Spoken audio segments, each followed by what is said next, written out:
Do do do do do do do do. And we're back. All right. So 2 weeks ago, we end up having some things happen with Belzac, or not Belzac, but or not Ants, Argus's character. Man, I can't get names right tonight. Argus's character got, an unusual bed and breakfast that he did not wish for. We end up having some townsfolk getting abducted, and then now we're in the back at the tavern, and oh yeah, we give Kestrel nightmarish stroll down memory lane as well. So can't forget that. But aside from that, we're back at the tavern, and our boy Snake here is going to try to see if these guys are up to the challenge of sneaking into the place that they're trying to get into. So yeah, Jacob, the bartender, kind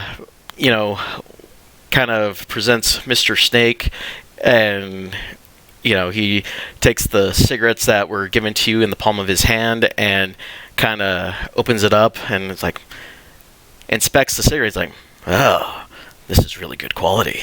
My compliments to the chef. And then he just proceeds to light the cigarette, takes a long drafty draw, and basically gives us a nod of approval and lets out one, and he's like, so Jacob, what's with these guys? These are the group that you said that needed my services? The gnome just nods his head in silent agreement, and he eyes all of you. Not so much menacingly, but as if he's, gauging every single one of you in front of him, and slowly lets out alongside. He's like, I don't know if not entirely sure, but have any of you done any type of sneaking into places or any type of blur? I mean, it can't even be burglary for all I know, but any type of stealth skill? I spent several years training in such endeavors. He nods his head and he's like, all right, well, that's something. What about the rest of you? I have several friends here who are made of metal. Yeah, Delph is my middle name. if you take what Kestrel said, just reverse it for me. Yeah. They're not the quietest bunch. And by that, I mean I'm fairly certain a herd of very angry elephants are probably much quieter than they are. I'm quiet. Oh. Why is everybody laughing? Darling. Oh, I you can be poor, quiet. poor sweet little thing. He shakes his head, takes one long draw, and just, kind of fishes up the cigarette in one draw and puts it on the ground and crushes it underneath these boots and lets out a long sigh, and he looks at Jacob. He's like, well, at least they can be a distraction for the rest of my mission. I don't know if I can keep them from getting killed, though. Oh, that's that flanky one's job. The one with the ears. He's quite good at preventing people from getting killed. Mm-hmm. I'm famously the only one with ears here. Well, I mean, you've got, the fuzzy ears. I know. I'm bad at jokes. Well, at least you acknowledge it, and acknowledging it is the first step. He's pretty good at keeping us rolling, though. To be He fair. is. And in fairness, August is rather good at it too. So, the one with the ears and the one with the feathers. In fairness, if you tape the one with the feathers beak closed, he's actually fairly decent at being quiet and somewhat sneaky. Feel like That that's sounds- wise for That everybody. sounds woefully unpleasant for everyone involved.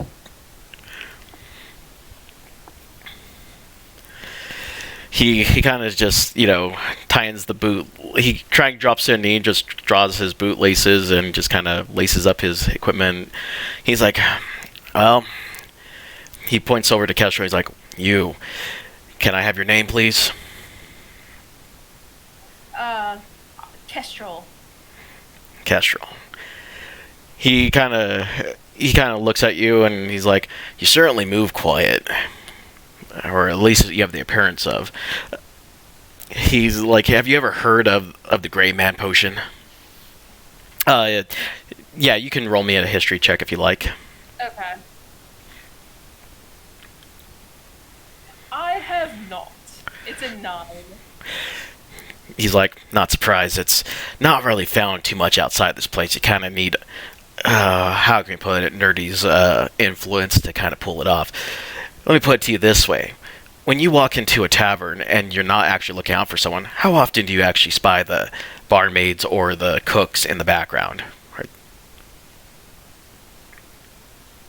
Well, I suppose it rather depends on, if I'm looking to kill them or not. No, I mean, not that. Anything but that.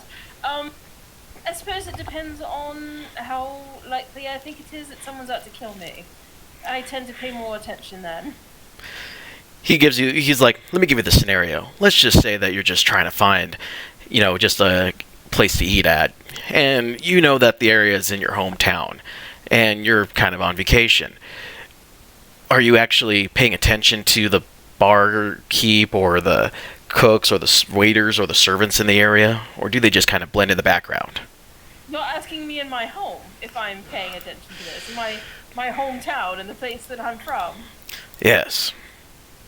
Oh dear. I strongly recommend that you never go to where I'm from if you are not someone who pays attention to the staff. I assure you, you will not like what happens.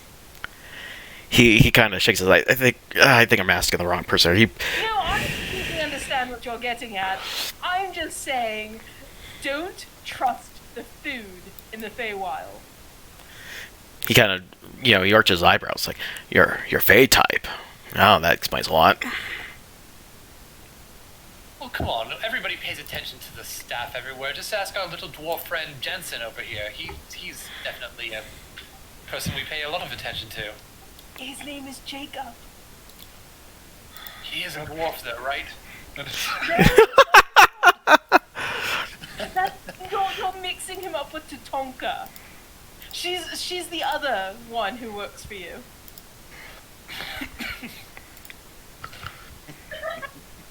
Out of character, I don't know how to take that.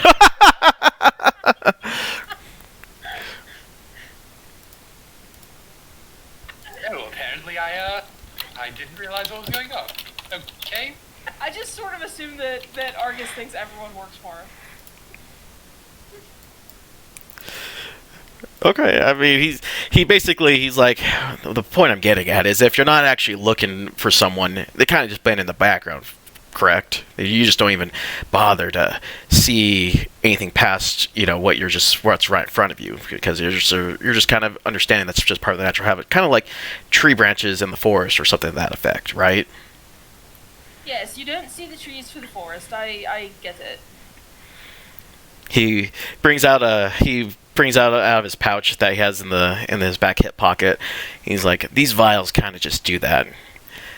One drop, not sorry to say one drop, but one helping of one of these gray man potions kind of blends you in.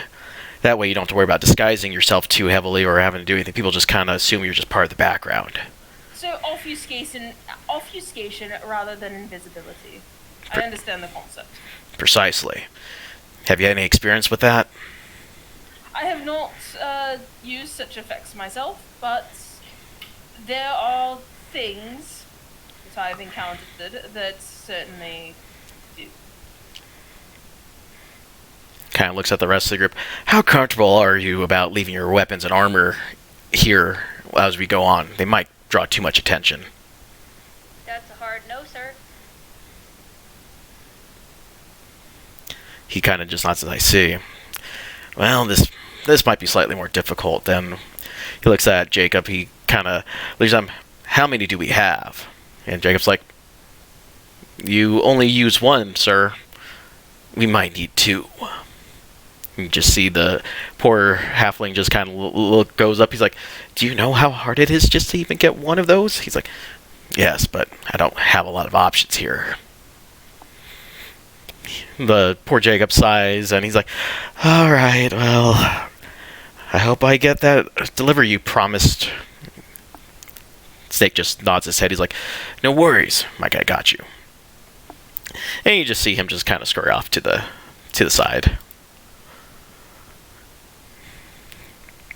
And he basically just kind of takes a moment to think. He's like, all right, can I persuade all of you just to put your armaments in a crate to go along with us? You might not need them right off the bat, but I understand if you're particular about making sure that your equipment goes along with you.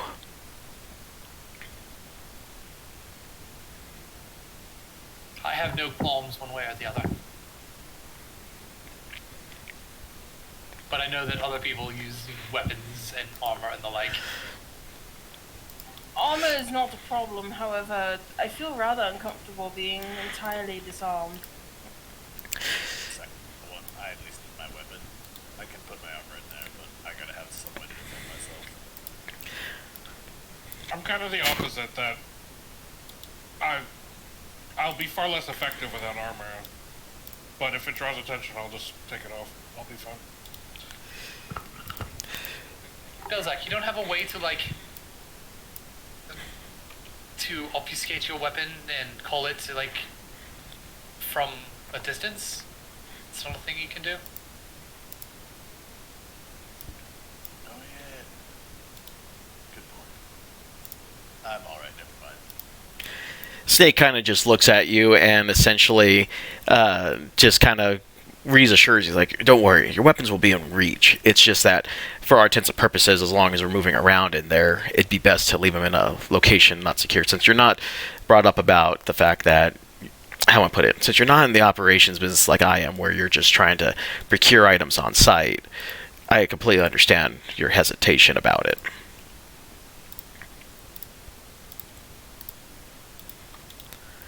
Sneaky cat, and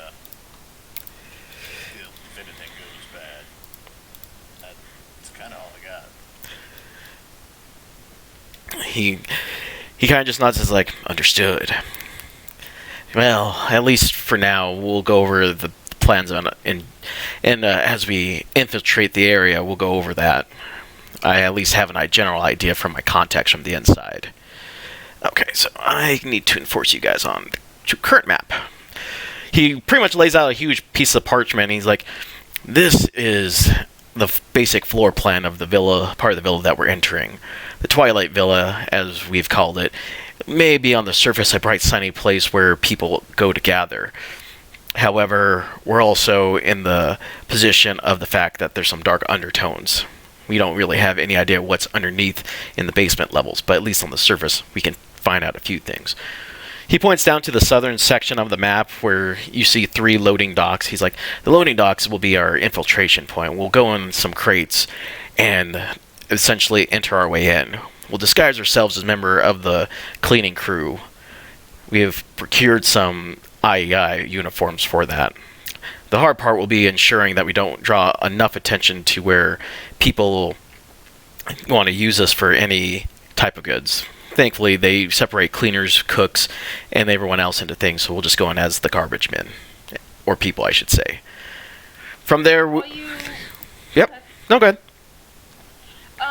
Are you aware if there are any, detection magics in place to prevent those from using, say, disguising spells?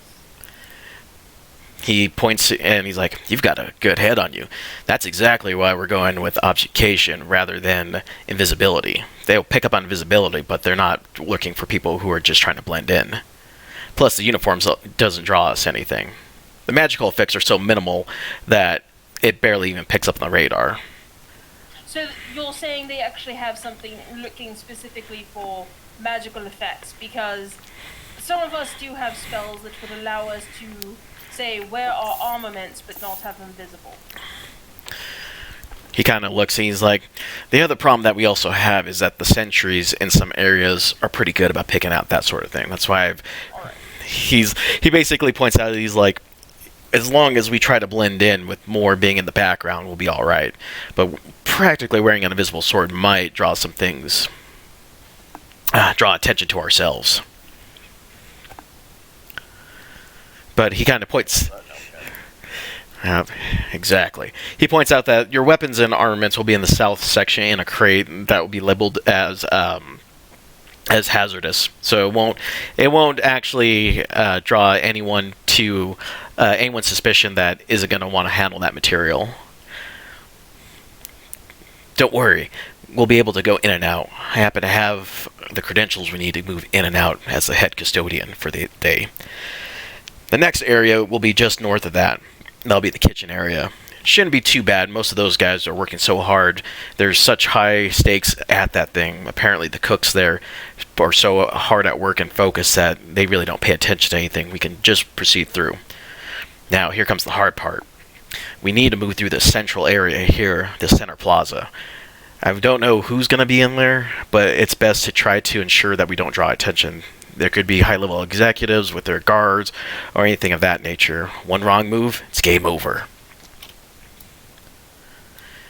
To the west section are going to be probably where we're going to likely find your comrades. Those folks are probably housed in the villa's apartments. Find quarters. That's where our best bet is to get in and get out. I'm not entirely sure who's going to be in there, but that's going to be our best bet. And then this east wing, well, let's just say that that's where I will depart from you guys. There's some business I have in that specific area. Rumor has it that there's a passage that leads down to the lower levels where I've got to take care of some stuff. That sounds super not sketchy. He kind of pulls out another cigarette and he's like, yeah, but what else does a snake do but find the hidden crevices in a house? I thought that was rats. Or cockroaches.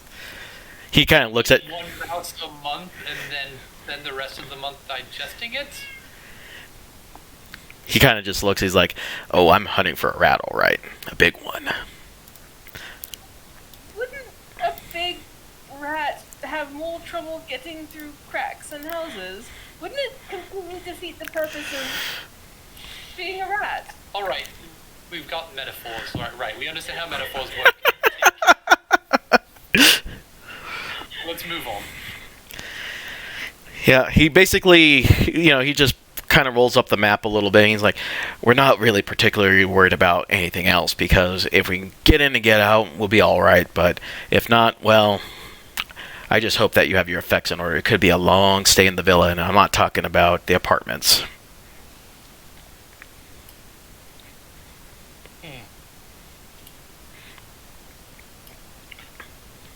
Okay. Yeah, so he basically goes, any questions? If you want to back out now, I understand. This mission could end up being one-sided and eventually cut your career short, to say the least. I have a question. If we're going in with mundane disguises where we're wearing some jackets and some, random pieces of bric-a-brac to make us look like we fit in, there's some of us who are people made of metal, and there's also a giant blue bird person with big green tail feathers and massive wings. And they know who I am. They did kidnap this one not that long ago. He takes... Will they make it so that that's not a problem? Go ahead. He's like, think about it. How many of your kind have actually been on this island that you've actually seen? I've seen a few in their environs, as a matter of fact. Oh, and this one is famous across the island and has been doing promotions for various businesses, and I point to Tatanka. Yeah, she's a sponsored athlete. He pulls out another cigarette, lights it, takes another long drag. He's like, Jacob! I hope this is worth it. And you see Jacob just rush over and he's like, yeah, you still owe Zash sheet for that last mission you goofed. He's like, that wasn't my fault. And he's like, look, do this, we're even. Snake just finished up his cig. He's like, fine. He's like, alright. He tosses you each a potion and downs one himself. Let's try this out. And he pretty much downs his gray man potion down. Like, and then pretty much, as soon as, it settles in, he kind of looks really dull and bland. Like any rigid features that you might have caught on to him as you first appeared to him, they seem really faded and dull. Like you're just not even interested in just looking at him anymore. Cool. Yeah, you basically, for the lack of a better sense, his charisma score is like that of a 0. It's just like it's like looking at a statue or a piece of the wall or something. You just got ugly, bud.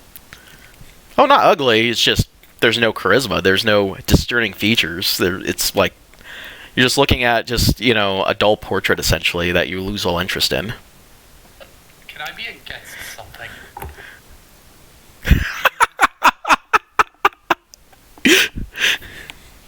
You just hear him. You just hear him talk, and all of a sudden your attention gets caught. He's like, "See, don't even know I'm here, or you really don't care I'm here." It's like taking out my entire existence and being. Oh.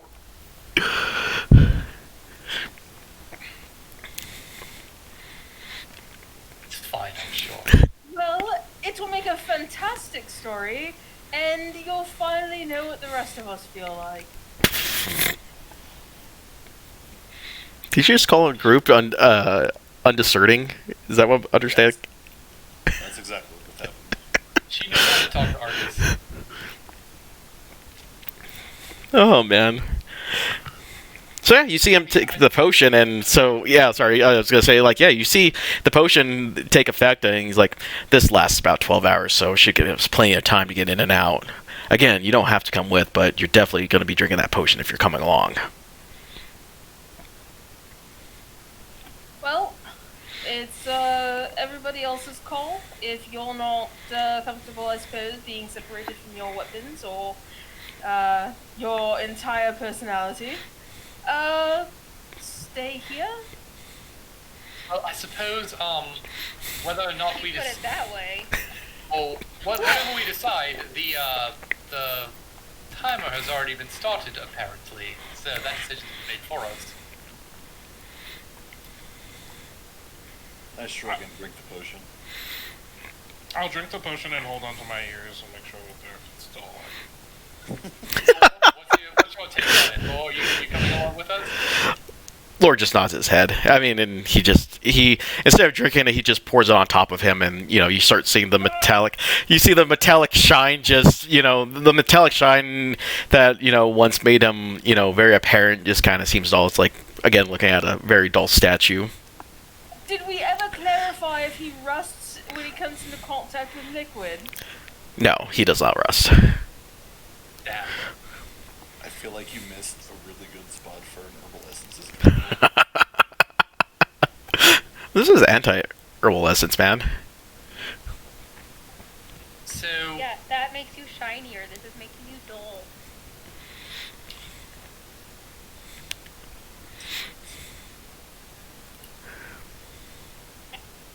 I suppose we're doing this. I suppose so. I am going to tuck my component pouch and focus into an inner pocket, and I guess I'm taking off my sword belt. I'm sticking the flute that I just bought into my jerkin, and I guess I'm putting my trusty old boot down. Right, I guess so. Here we go. Alright, so you all drink your stuff, and pretty much, even though you know who those people are in your party, even Argus, as resplendent as he may seem, pretty much looks like just, a bird that, any type of common bird you would see in your homelands. You just kind of stop paying attention. You're just like, your attention, you just pass over him, essentially, not indifferent. In Yeah. fairness, Ordinary You're bird. just some common bitch. You take wow. that. Fairness, it is a native bird to my homeland. Just some common pigeon now. I hate everything that's happening right now. I have just bled the life out of a bard. Literally. Literally. You can't do that to a glamour bard. That's honestly rude. I feel like half a bird. You're half the bird that you once were. So yeah, he instructs you to put your items in the crate. There's a weird symbol on it that looks like a warning decal, and you see some other gear in there, and on top of it as well. He's like, "All right, we're gonna put this stuff as a concealer. It's my favorite item of all: rotted potatoes."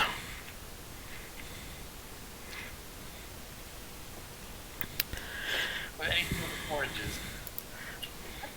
Well, that's gonna be extra fun to clean my weapons with. He basically just it's basically, so you can think of it this way, that inside the container there's a hollow center that your equipment's going to go into, but it's surrounded by pretty much old funky rancid potatoes.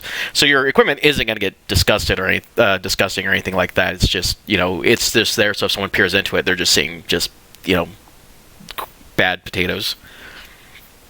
Question. Huh? Do we need to remove the Hanma's bracers of protection? Is that considered armor in this? No, you're fine keeping the bracers on. Okay. Because you're going to put your garb over that, so you're fine. Okie doke. Yeah, so if there's stuff... Go ahead. So, like, metallic armor definitely is a no-go going forward. Anything that might have even bits of metal, or could hamper the look that... like, if you're wearing just plain clothes, you're fine. But if you're wearing like any type of armor that has like a forwarded form to it, you probably are going to have to put that into the crate. Yeah. Is my leather armor okay? I think that's probably going to be a no at this point because it does have a rigid form to it. It's not that flexible. I guess, Eat probably anything. yeah, I'll probably have to take off my cloak then, too. Yeah. That reduces my armor class by 1. Oh no. Oh no. Alright. Flexibility once we get in, or slightly less death for everybody here. My AC went down by 7. Oof. Well, maybe not for everybody. But, I'm ready to go. alright, because I am concerned about our future lives, I am going to put one hand on Lumen's shoulder and the other one on Augus's shoulder, and I'm going to cast Mage Armor on both of them. Oh, nice.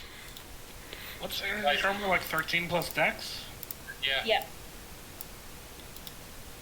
My armor class is now higher than it was before. Mine is not. But I appreciate it. It's not much, but I feel as though those of you who are the most likely to prevent us from imminent demise should probably not be completely unprotected. I appreciate it. We need that, but we don't need this. I have a few tricks up my sleeve. Oh. Yeah, but where are your sleeves? I They're in suppose I the don't have sleeves anymore, yeah. Since there's no way to check Mage Armor on D&D Beyond, you can add I added a random artifact. Item. Yeah, called spell effect Mage Armor or something.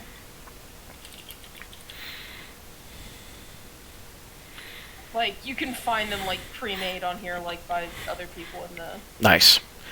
I think I don't know if I put it on everyone's character, but the snake camo pin should be in there as an item that you can add to your inventory. I thought I added to everyone's, but it's been a week, so. I don't see it. Is it a gold snake camo pin? Yeah. camo pin. A purple wondrous item, very rare. Where this pin cannot be located or spied on via magical means. Only the wearer may choose who may locate them. Confirmation message must be accepted for location is given. Yep. Neat. Oh, did we ever work out what the deal was with the magic items? I know I told you I'd rather be surprised and stuff. Yeah, I'll have to add those because I didn't get a chance to work on that specifically because I was waiting on someone else, and I kind of skipped it because everyone was busy last week. So I'm like, cool, I will get that in though, because I'm probably gonna give you the invisible wizard hat, and it'll just do something cool like absorb 1d4 of elemental damage, and then Argus will just give him a scarf or something that has the white mage pattern, and it'll just help his healing out. I Or- I am good for that. Okay, Yeah, like I said, I'd rather be surprised than like go through and pick stuff. gotcha. Okay, and I know Privy wanted Tatanka wanted the axe. Not gonna lie. Huh? These. I also like the aesthetic. Not gonna lie. Okay. Like, scarf with the white and red pattern on it. It's kind of Argus. All right. Anything else before you guys get ready to head out? Didn't think so. I mean, a long rest, but here we are.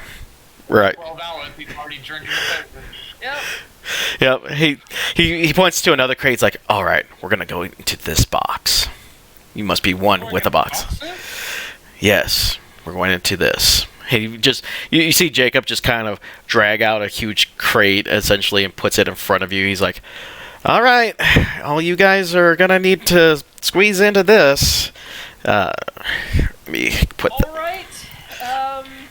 No need to be bashful. It's not as though we haven't all seen each other naked somehow. Okay, no. Excuse me? Yeah, where was I during that? Yeah, it's Where not were like you, Miss Lady? What windowsill were you lurking under? Along with my my pouch of magic foci and whatnot, I am also tucking away my thieves' tools.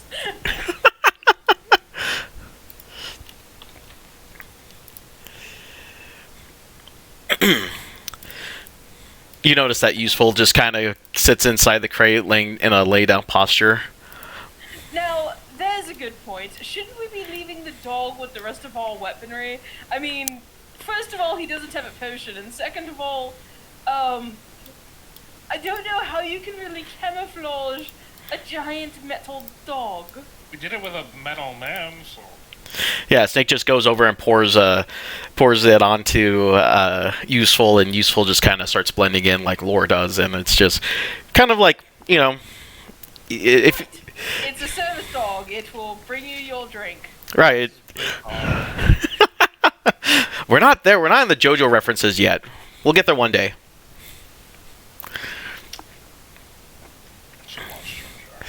Yeah, it's good stuff. All right, so yeah, he's like, "We'll become one with the box. You will understand." Yeah, so I'm sorry, did you just become... You said become one with the box? yeah, you just see him just kind of go into the box and just kind of blends in there, and you're just like, "Oh, Is anybody else a little bit concerned about the mental stability of the man leading us into the big scary compound of the big scary bad guys? Be fine. Is this... I don't find this stranger than anything else that we've done. Have you met me? As far as peculiar, not at this point. Effective, under question.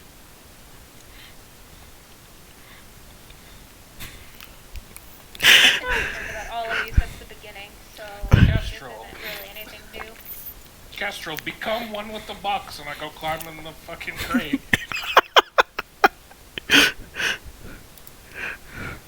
Right, I've just been outdone by the Foxman, who has been hesitant about everything. Me, I'm one with grace. The crazier everything is, the easier it is for me to just say, this is stupid, and whatever, and just go along with it.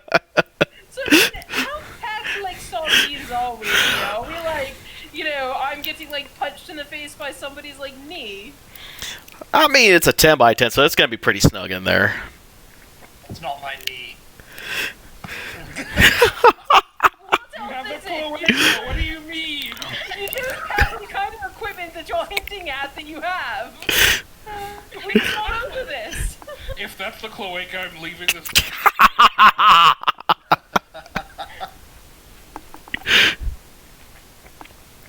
All right, so yeah, you all get in the box, and you know Jacob just comes around and Jacob kind of goes by and puts the lid on the front of it, and you just hear him hammer in. And oddly enough, as much as you guys are packed in, you don't really get a sense of anxiety or claustrophobia or anything like that. In fact, you feel a sense of inner peace, as if you found some sense of the world that you are belonging to part of it. It's like you feel What I'm getting is that we have found a Zen box. yes, essentially. I am one with the crate, and crate is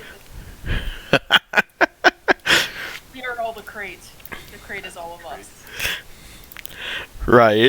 It basically it soothes you. It's like you feel for the first time in a while, since this morning with everything, you feel a sense of belonging. Oh god, the crate just tried to take over my mind. Take much did it. So yeah, you get loaded into a wagon, you go on a trail, and even in all the madness, you just feel relaxed and calm. It takes about an hour to get to your destination, and even in that long hour, you're all right with it. You're fine. A sense of peace washes over you. I don't think I like the idea of things fucking with my brain. And you've been hanging around with me for how long? That's because you know better than to try and do that to me. Again. Okay. You know of. Yeah, and then as soon as you get to your area, Snake busses you out, and he's like, "All right, we're in." I'm in. Hey, you see him take a quick knee and touch his ear. He's like, yep. Me too. He's like, "All right, operations go." And then he stands up and looks at the rest of you. He's like, "All right, this is where we part. Like I said, just stick to the plan in the sense that don't draw any extra attention to yourself. Go to the West Wing, and hopefully your companion will be there. And just hope that you don't extend your stay for more than I don't know, 7 hours or so." Okay, so everybody remembers, if we make first contact with the enemy, stick to the plan. I think that's how the saying goes. Something about best laid plans of snakes and men. I don't feel good about that. Better to be a snake than a mouse. I'm What? agree to disagree. Is that Argus will eat you if you're a mouse? I believe Argus is vegetarian. Oh, right. Also, I don't know if you know this, but peacocks eat snakes. Just saying. I mean, I'm not saying I haven't eaten a snake before. Argus. Don't you get all high and mighty with... I only eat meat that I hunt myself. I haven't hunted anything in a very long time. Yep, and then with that, I'm not one of yep, and with that, Snake starts taking off, and as soon as he gets about a good solid 25 feet, 20 to 30 feet away, you kind of just stop caring because he just doesn't really matter anymore. You just kind of feel that, you kind of go, oh, okay. You see Useful just kind of hangs out, and heck. Useful just kind of hangs out and just sits in front of the crate that has your weapons, just knowing that he's just there just to be there. So, just to check, which of these crates has my weapons in it? This one here. Alright. Okay, well, deep breath, everybody. Do you think What's there's all going to you- be any emergency situation where I can run back and spend 15 minutes putting on my armor? Or no? That's probably a no. Assume no armor, possible weapon. The other option is, I suppose, to just remain here.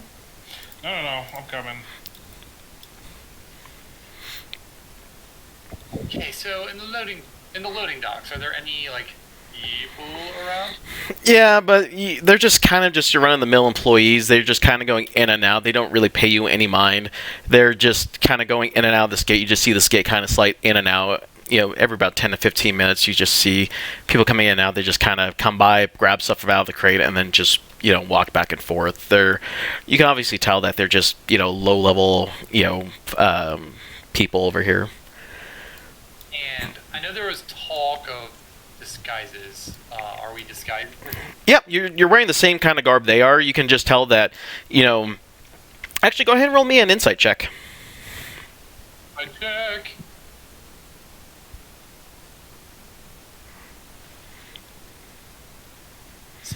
Yeah, you can tell that at least for the most part, the people that you've seen have come in 3 colors. Gray, and you see those folks usually just grabbing some like brooms and, you know, cleaning supplies and stuff.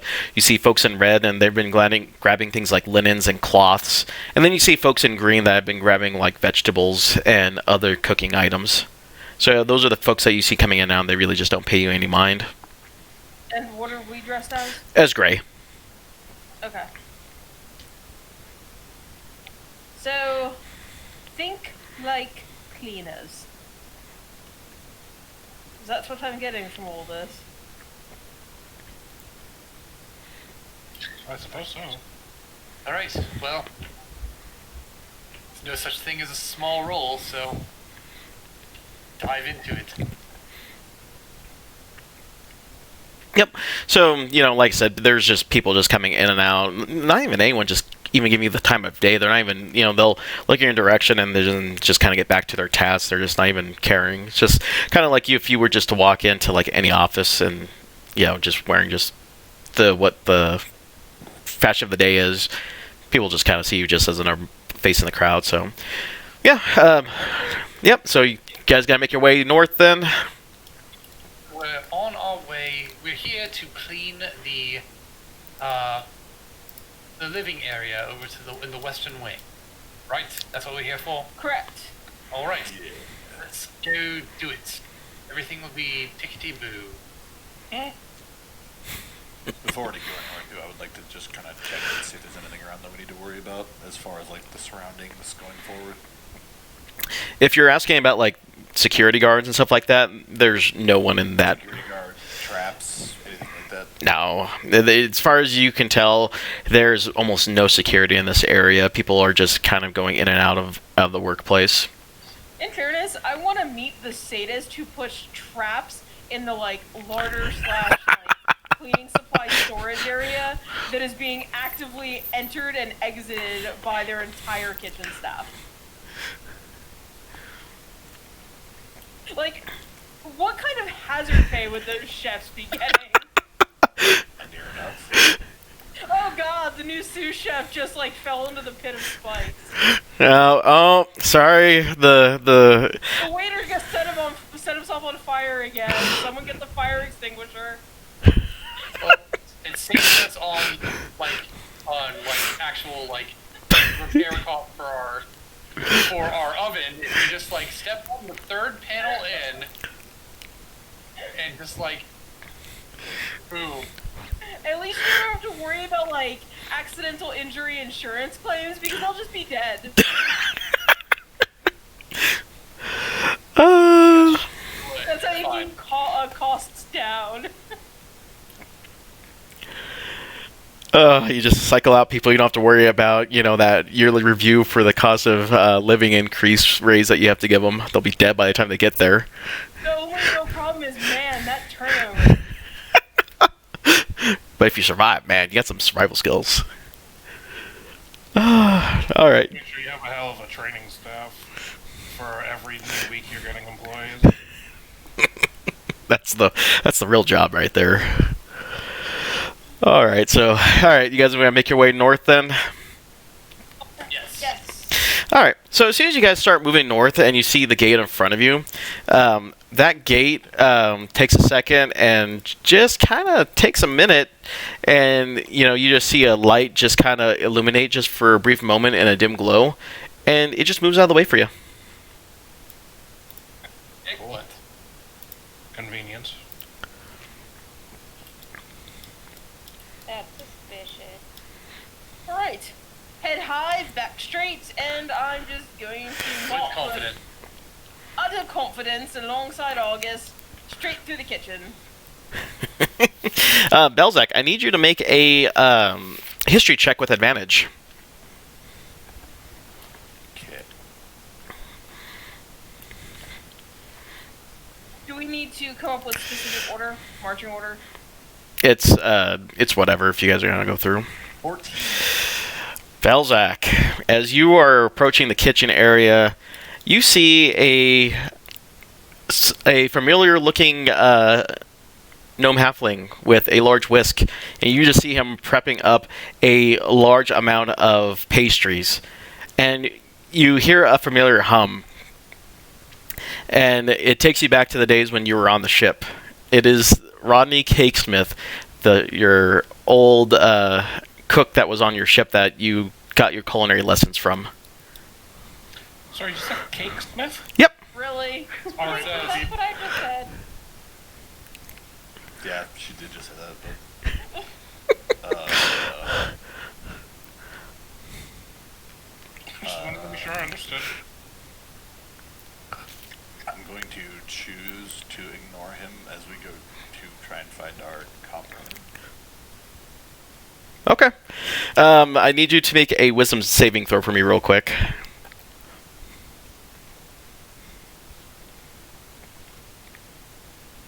Just Belzak. Yep. Yeah, I'm not very wise. It's a 3. Anyone who would like to can make a perception check. I would like to. Also a 3. Not 112. Old 10. All right. Anyone with a 10 or higher, you notice that Belzak for just a brief moment kind of pauses and his eyes widen, and then he kind of just goes back to normal. Well, we're here for a reason. Stay on mission. Alright. It seems like Belzak's business. Okay. All right, go ahead and move in increments of about 30 feet each.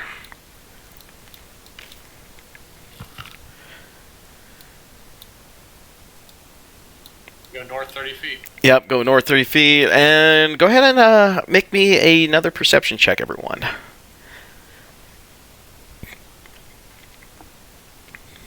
Significantly better. That's a 20. 23. I rolled another 10. If it makes any difference, it's a natural 20. So you notice that as you guys are moving through the kitchen, you're picking up on some interesting tidbits as you go through. The cooks are yelling out orders. They're talking about a competition called the Steel Cook and how the winner could be given access to some rare knowledge, and that how they've been spending the last year preparing for that. This one in particular, you see her doing some interesting things using magic to levitate, cooking items and things of that nature. You see this gentleman using his fierce strength to pulverize, crustacean shells into powders. And, you just kind of see you're just kind of in awe for a brief moment of just how much that the culinary expertise in here is almost like showmanship in a way.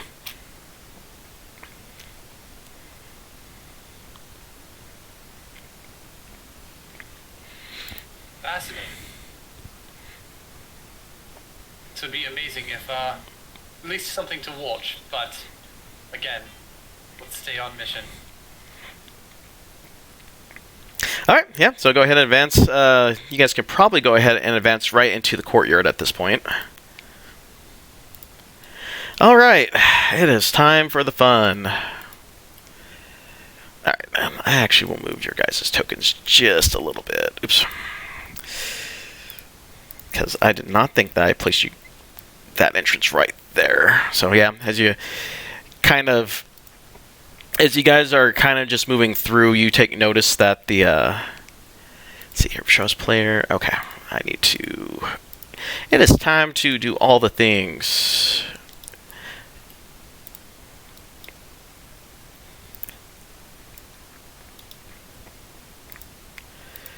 All right. just got to make sure that all these objects... I'm actually learning how to deal with these objects. Okay, let me see how this looks to players. Cool beans. So now it's just the tokens.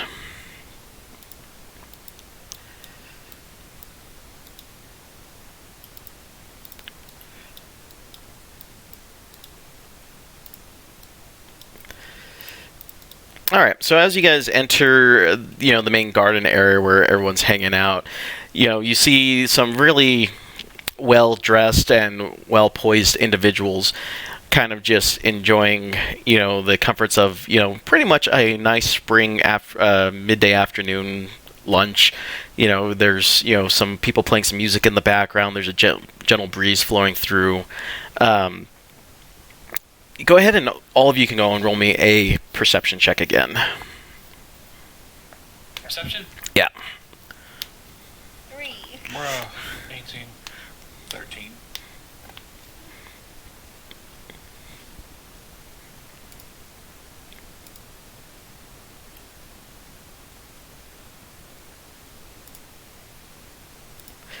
Let me just double check something here. I need to bring up my log a little. 21. Okay. So, for those folks that rolled under a 10, you're just taking an awe about how well landscaped this area is, that you're not really paying attention to, what's being said or what's, people are doing. And one with the 10, you are noticing that these guys, have...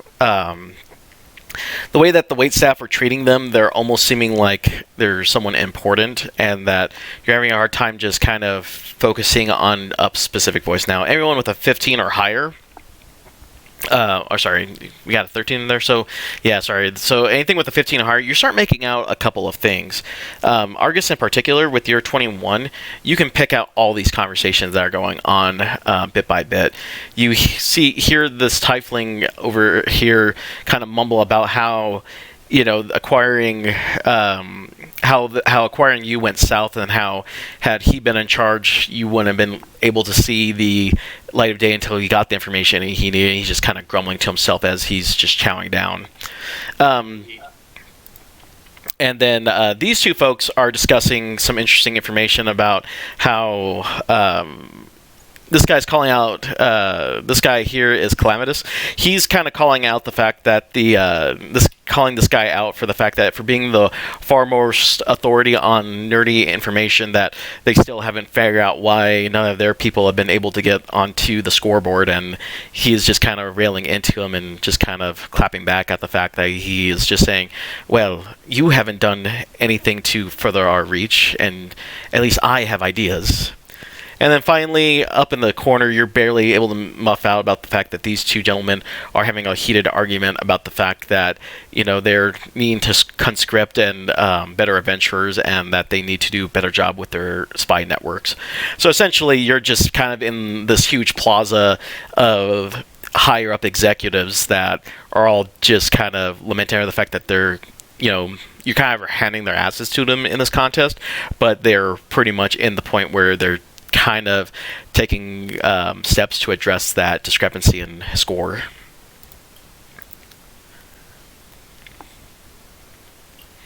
I'm half tempted to Tell be them. dick about something, but they are fiction. Go ahead and roll me a wisdom saving throw. As soon as she sees Argus get that look, Kestrel just puts a hand on his shoulder. Yeah, Shaking her head. Yeah, you essentially see Argus does well enough to keep his emotions in check, especially after, talking about his imprisonment, but you can tell that it only lasts for a mere second, and that he decides to keep moving. So yeah, you guys are able to get through at this point, and Confidence. yeah, with confidence, without drawing any attention.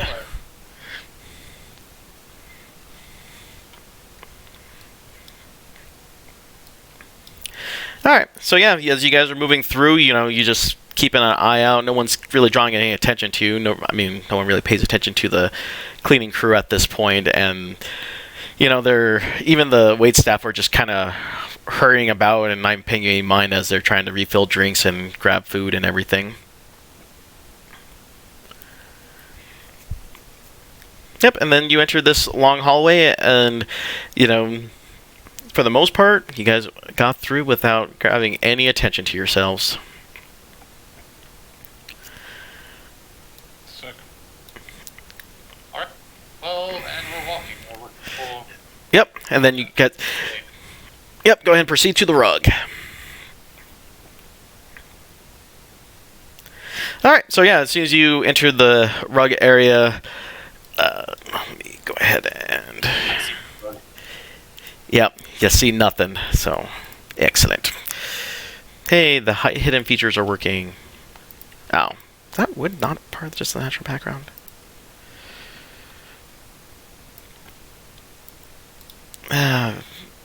And visible? Okay. I don't think there's anything I put in this layer. Okay. And... okay. So yeah, you guys enter where the apartment complexes are, and you see a kind of an odd-looking dragonborn. His features are a little bit more diminished, and compared to the other ones, this one looks more human than anything. And you know, he can kind of just sitting there. He's hastily scribbling stuff down, and you know, he kind of just just keeps writing. He's like, I swear, I must get this all done. I got only until the end of today to get it finished. Ah, my heads. He pays no mind to you guys.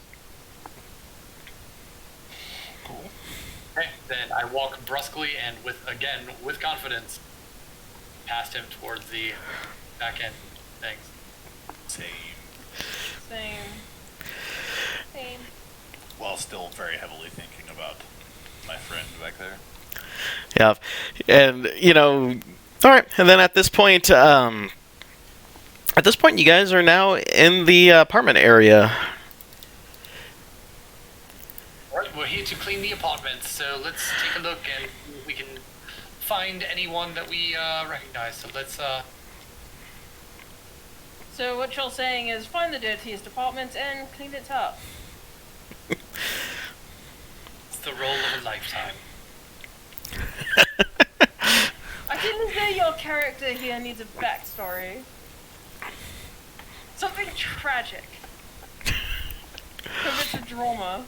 It's a little played out. My father was killed by a giant pile of rubbish. Mm. I have taken it upon myself to rid the land of all the rubbish that I can. For revenge. And your name is Dave. That doesn't sound like a real person name, but okay, fine. I'll go with it. Well, it's perfect because it's not a real person. Excellent. I love it. Alright. So, find people. Right. Find people. So I'm going to assume that there is a person in the middle north room. Yeah, if you guys look up here. So yeah, you guys all can take a room where you guys can go one by one, but eventually, yeah, you'll find Hanma in her room. But the odd part is, as you knock on the door, you hear her going, "Get away, I don't want visitors. No cleaning, no food, I want out." Is the door locked? It is. Right. Sold this. I pull out my thieves' tools. Okay. Hold on. 1 second. I'm gonna knock on the door. Yes, let's announce ourselves. We've already knocked on doors to clean them. We're Yes, yeah. people. Yeah. Dave is Anyway. going down and trying to make sure that there's no other people who need rescuing in any of the other apartments. I'm gonna nonchalantly knock on the door, and then I'm gonna kind of slightly in a lower voice say, "You owe us some armor." You hear her hastily running footsteps, and she tells you, "Hurry in here now." Never get to have any fun. This is why I practice when you're asleep. I mean, I do nothing of the sort. So yeah, you There's a lot of issues in my diary.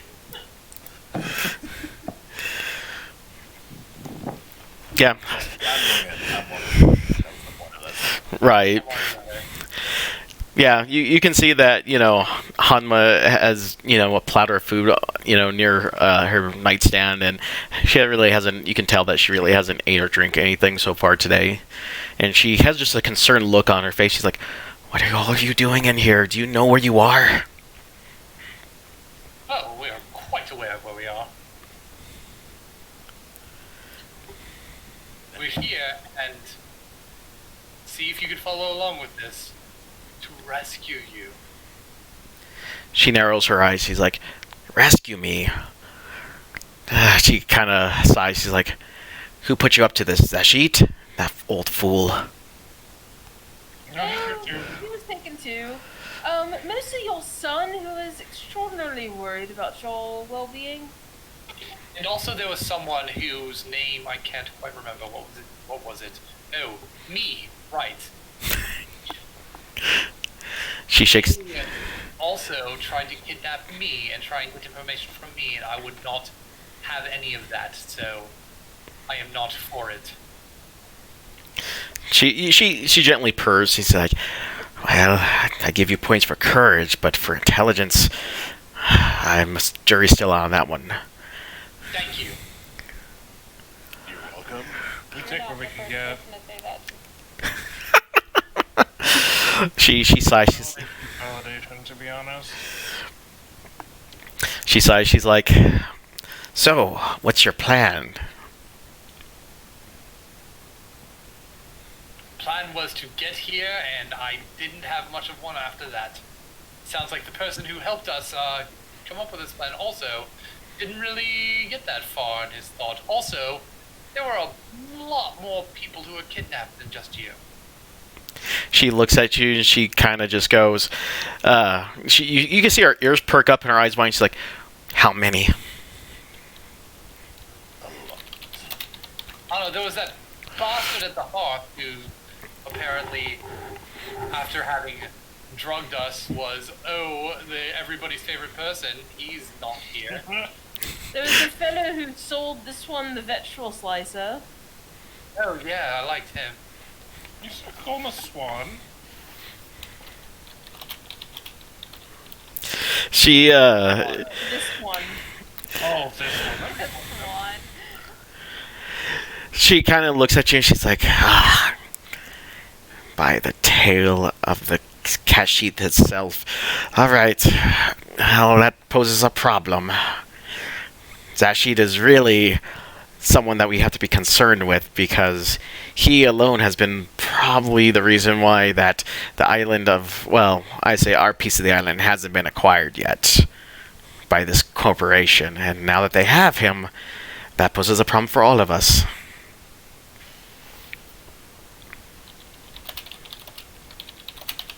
I suppose that explains why he's getting away with just randomly drugging people. She kind of looks at you and she goes, him drug you? That's absurd. Literally, yes. Not with me, him too. She takes out a needle. She's like, mind if I take a prick? The last time somebody tried to railroad me into doing something I didn't want to do, I woke up after falling unconscious, and the person I'm supposed to be protecting was, well, kidnapped. So no.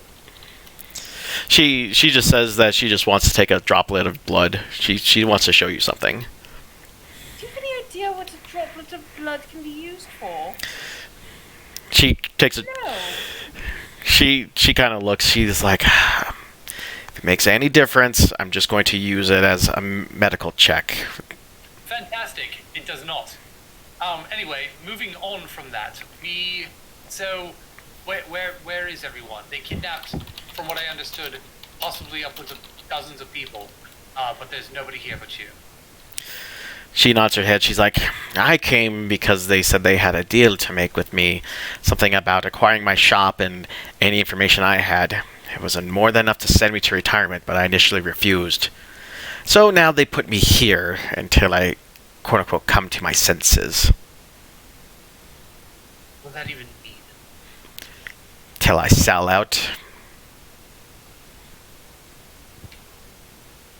So you're a prisoner.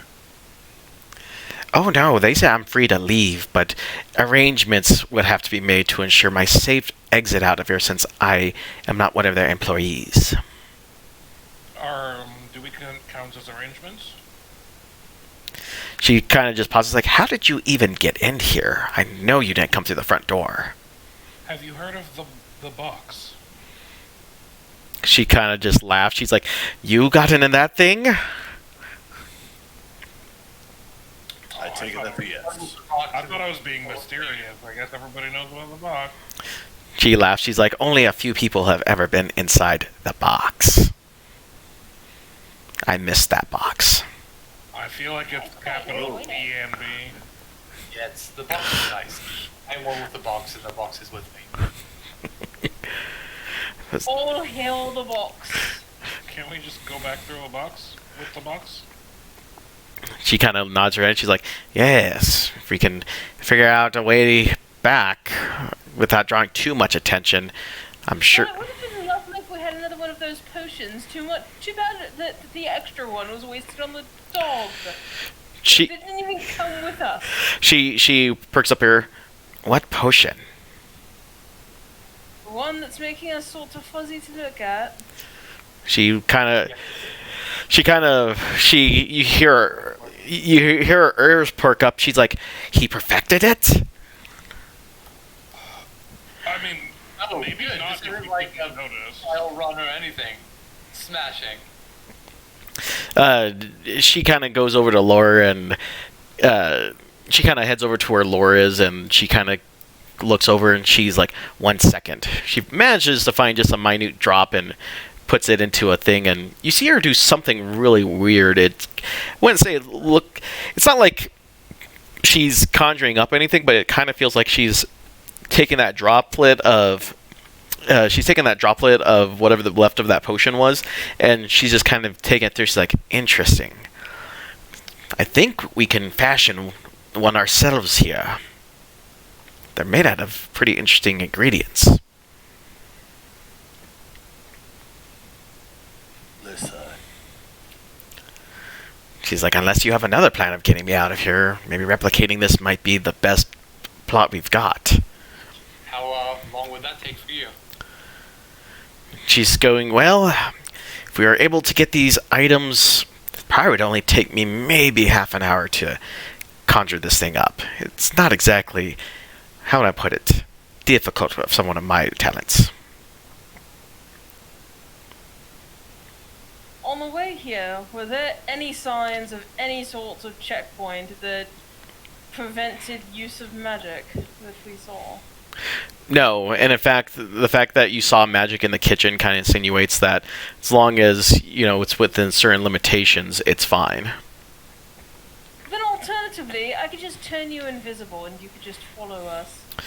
She waves her head. She's like, no, that won't work. They're citing for things like that completely. Really quick, I'm just making sure. This is Hanma, right? Yeah. The blacksmith? Yeah. yes. So, Hanma, did they teach you all about... Did they teach you how to be a blacksmith at Alchemist University?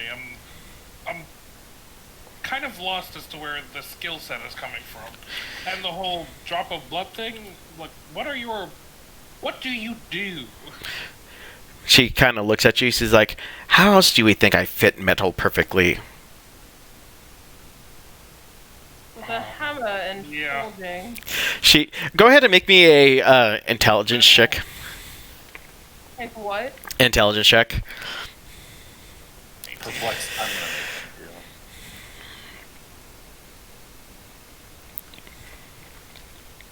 it Yeah, so... Oh, we still got a few people. Oh, we don't. no, I'm that... gonna give it a try just because. Man, I was just feeling bad about my rolls for today. Okay, so for those who got... the other one looks like it succeeded was just... Actually, Lunam and Tatanka... Oh, and... Okay, so yeah, anyone with a 10 or higher... you do kind of recall now that Lunam's armor fit too perfectly, as if it was kind of melded to his frame, even beyond a expert. So it is a little suspicious of the fact that she got done so quickly without really any effort because she showed up to that party that night. You're now the dots are trying to connect. You're like, oh, she just doesn't hammer metal. She does stuff to it. Alright, we got my, I would imagine she does stuff to it, but I would imagine alchemy and hemocraft are radically different from the sort of enchanting magics one would use on a suit of metal armor. She's like, let me demonstrate. She kind of picks up a spoon from her thing, and she's like, look, as you can tell, this already has a form, correct? And then you see her just barely igniting the spoon with a bright silvery light, and then you can just see her kind of just willing it, and it turns into a fork.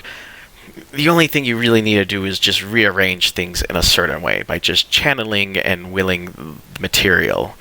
Very fancy technique I picked up from another land. Wow, that's immensely boring. Well, what is it that you would need for in order for us to make this work? You seem very convinced that nothing that we can do with our resources is going to solve this problem. So what is it that we need in order to help you get out of here? She kind of looks at you and is like, well, you've only given me the invisibility. What else do you think you can do? Well, I'm handy with the disguise kit. Put a hat on you, a bit of a fake beard, maybe a quick shave. She kind of... Got a bunch of random resources here. Just miscellaneous items, spikes, soaps. What can I do with 1,000 ball bearings? Yep. Here's a thought, I can just go in the other room, set off a fireball, and we can all run. She kind of looks at this like, maybe we should put that as plan C. She Hi, and we can get your body out of here within a minute. I can pretend like we're just carrying out a corpse. And then I can bring you back to life. if you want to try to persuade her, Huh? I mean, if you want to persuade her to do that, I'll let you roll it. No, I'm just asking, like, what she thinking. She's not keen on it, but I mean, she is open to ideas. Hold on. Ideas and brainstorming. I'm just throwing it out for the time being. And we could just kill you and then problem solved.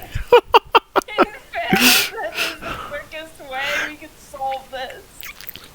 And then we can just light it all on fire on our way out.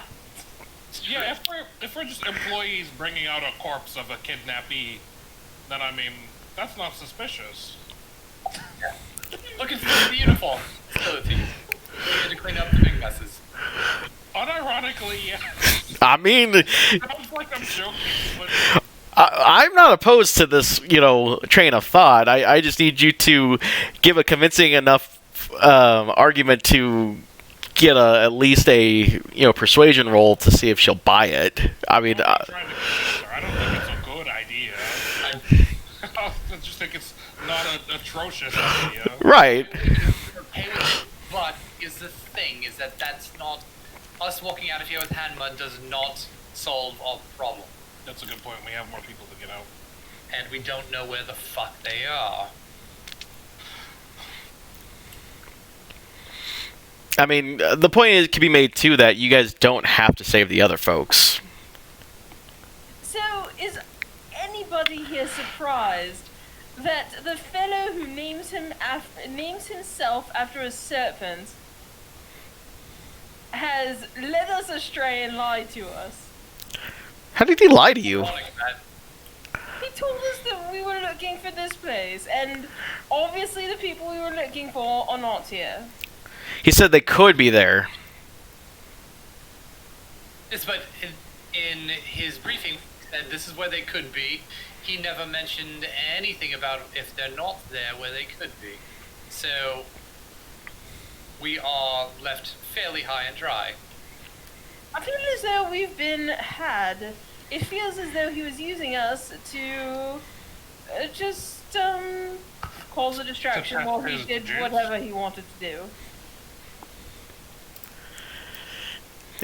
I mean, it's really your call. I mean, you could go look for the two people that you're still looking for in here, or just get Bust Hammer out. I mean, it seems like you guys aren't keen on risking Zatsheet at this point, and Nasir did sell you something, but again, he's just another named character that you guys have interacted with. So at this point, you could just rescue Hanma and call it a day, or if you want to... Well, I was under the impression that there were droves of people that were being kidnapped, and that we were here to stop a systemic problem and not just, like, get a person to, say, politely decline their offer and actually leave.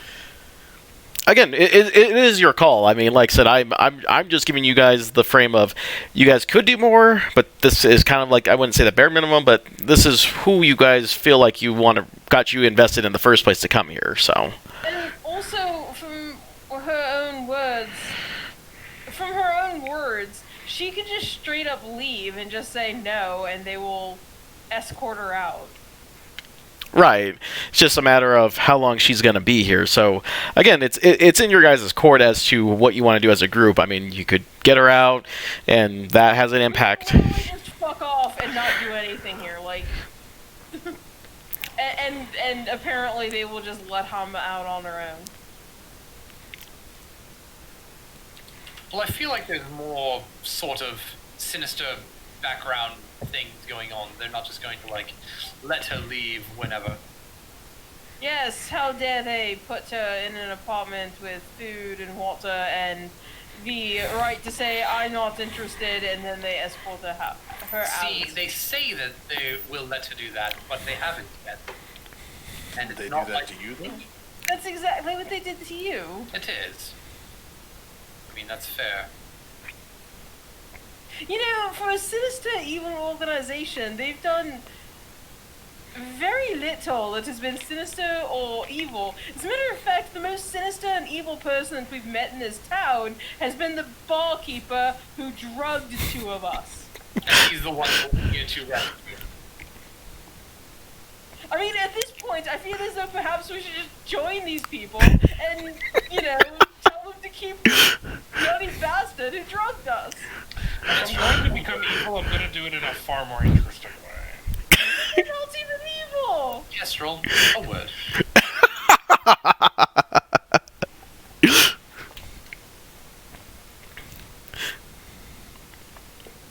These are the people who kidnapped me.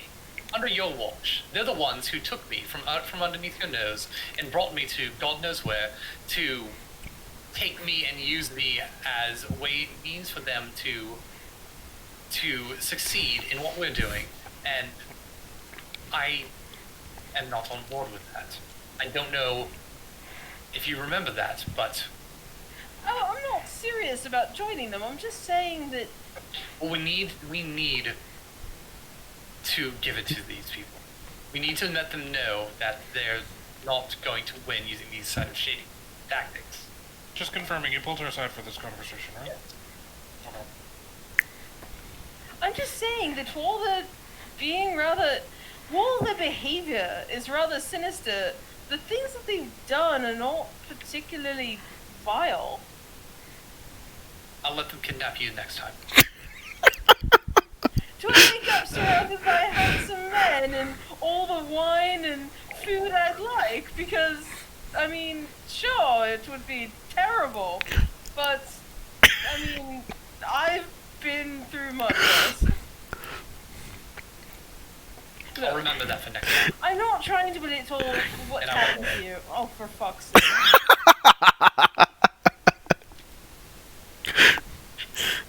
Hanma, do you know what they left in the others? And she kind of nods her head. She's like, well, when they were escorting me around the premises, they did mention something about the fact that there is as they put it, a room where they can convince people to talk downstairs. But you need... It appears that not everyone has access to it. How do you mean convince people to talk? She means convince people to talk. Sounds like a torture. Where? Oh, so this is Thank you. proper evil. It is proper evil. Where, do you have any idea where the entrance to that might be? She nods her head and she goes, "Well, it's in the east wing, but I didn't get a good look as to where the entrance is." The East Wing is only so much space in that. I'm sure we can find it from there. For your potion thing that you needed us to do with the alchemy, is there any sort of said there were ingredients that we might need? She nods her head. She's like, "Yes." She In particular, or Yeah, she basically points out that everything she needs is kind of sad in a way. You were expecting like some huge cool potion with ingredients, but it's basically just water, flour, and a couple of other minor cooking ingredients that are all bland in some way. She says that what she really needs is just a liquid, a starch, and then some sort of bland citrus, like a stale orange or something like that. And essentially, she just needs to kind of just sit on, charge some energy through it. And essentially, it just kind of gets to the point where it's such a bland, draining thing that it kind of makes your body kind of feel bland as well. Okay, I hand her everything she needs. Yeah. I'm actually serious on that. Okay. Flour, I have water, and I have a flask of lemon juice that I've had forever. Okay. Yeah, she kind of takes that lemon juice. She's like, "My word, you should actually get this changed. There's barely any scent to this left." It's what you need right now, isn't it? Yeah, she just nods her head. So she empties out her bowl and puts everything together, and sure enough, yeah, it looks of the same viscosity and kind of meager gray color, and then she kind of just charges some energy through it, and she just gulps it down, and Hama kind of goes into the same thing. She kind of just blends into the background a little bit, like she's there, but she's essentially, uncharismatic at this point. Can you make a couple more of those? She's like, "I'll need some more. This was barely enough to get me going, and this one barely lasts an hour."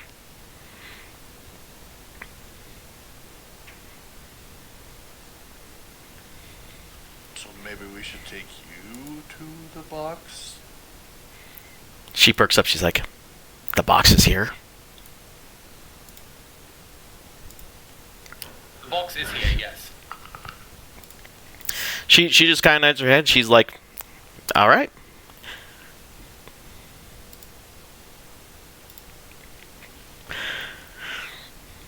Am I the only one who feels like the box isn't a sinister thing here?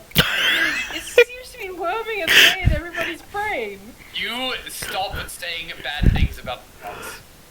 You just need to stop having conspiracy theories right now. But it's like Just a bloody embrace cult. it. Embrace the box. This is the only place I've felt things so bad in It is a bloody cult of the box. We're all worshipping it like a god. I would not dare. So, out of character, I have a suggestion. I feel like our Armor Forge should be something involving a box. God. All right, yeah. She says that she's game, so she's ready to go. What about her outward appearance? What are you guys gonna do about that? Like, she's still dressed in her normal attire. We could knock somebody out and take their clothes. Are I'm in a hurry. we all still wearing our disguises that we got, or Yeah. Yes. I'm gonna take my hoodie thing and I'm going to basically disguise self and just change the color to something also not very obvious, like gray or some earthen tone, just something to not stand out. And I'm gonna give her my hoodie. If you're casting disguise self, you could just make it look like you're still wearing it. That's what I'm doing. Yeah. Okay. Yeah. I'm disguise selfing myself and handing her the hoodie. Okay, it was just the description that threw me. Okay. Oh, well, that was my intention. I'm making myself look the same. Wait. Yeah, will that work? I mean, my understanding is you're trying to make her look like she's wearing the same type of attire you guys are wearing, correct? It's basically just to kind of be conspicuous where she's He's like... giving her his clothes, and he's making it look like he's still wearing them. Okay. Yeah, that's fine. That's what I Okay, then yeah, that's what I'm going for. Okay.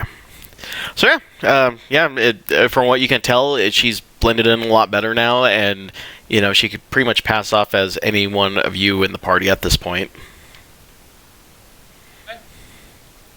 Now I need to be on the lookout for more of said ingredients. I have an idea. Are we going to try and make more potions to sneak everybody else out? Well, I feel like we should at least get a vegetable slicer out. Yes, but the most obvious place to find things like water, flour, and citrus would be in the kitchen. And Again, I have an idea. The very busy kitchen.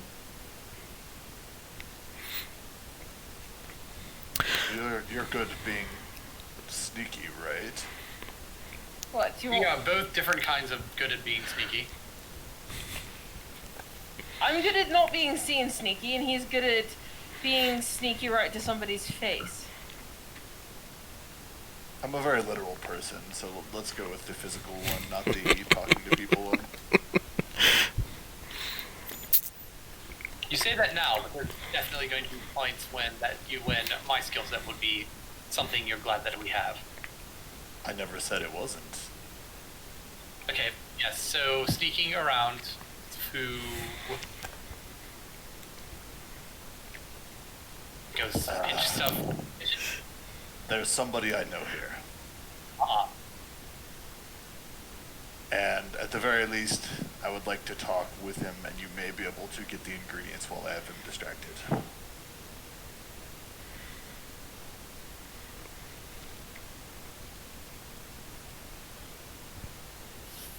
So you're going to reveal yourself to him and hope that he doesn't sound the alarm?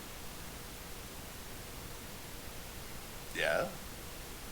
Well, you can still keep the facade of, oh, I'm here, I am a worker working in the workplace.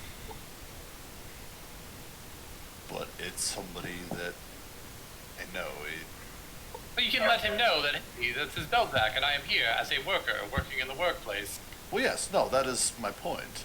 But my point is that I wanted to say, like, hey, and I could distract him, talk with him, and you could, in turn, get the stuff we need to make more to sneak.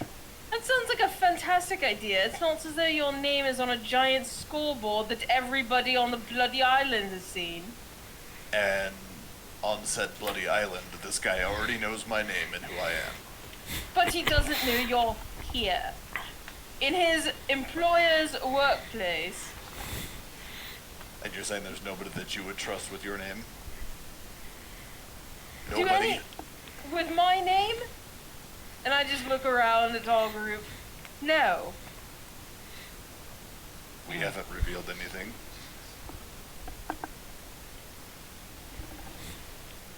Oh, for God's sake. Do you not understand what I'm trying to say? You've broken into his employer's workplace, and you're trying to go up to him and talk to him, knowing that all of his employers are looking for you. But how do we know that he's here willingly? Or that he knows He's the a entire bloody situation chef. around here. What was that?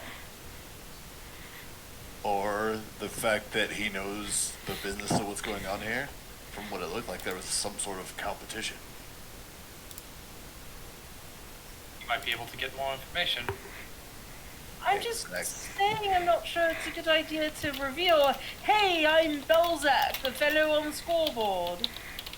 I'm not just going to, well, I really thought you would, think that I have more tact than that. I know I'm very headstrong, but I'm not exactly just, reckless. I will believe it when I see it. That I'm asking you to trust me? We can see how it goes. When it cocks up, I'm taking this one and I'm out. Maybe that one too, and I, one hand on Argus, one hand on Lunum. Well, let's do what we can to try and get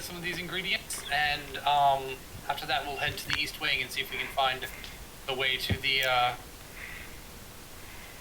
happy convincing room.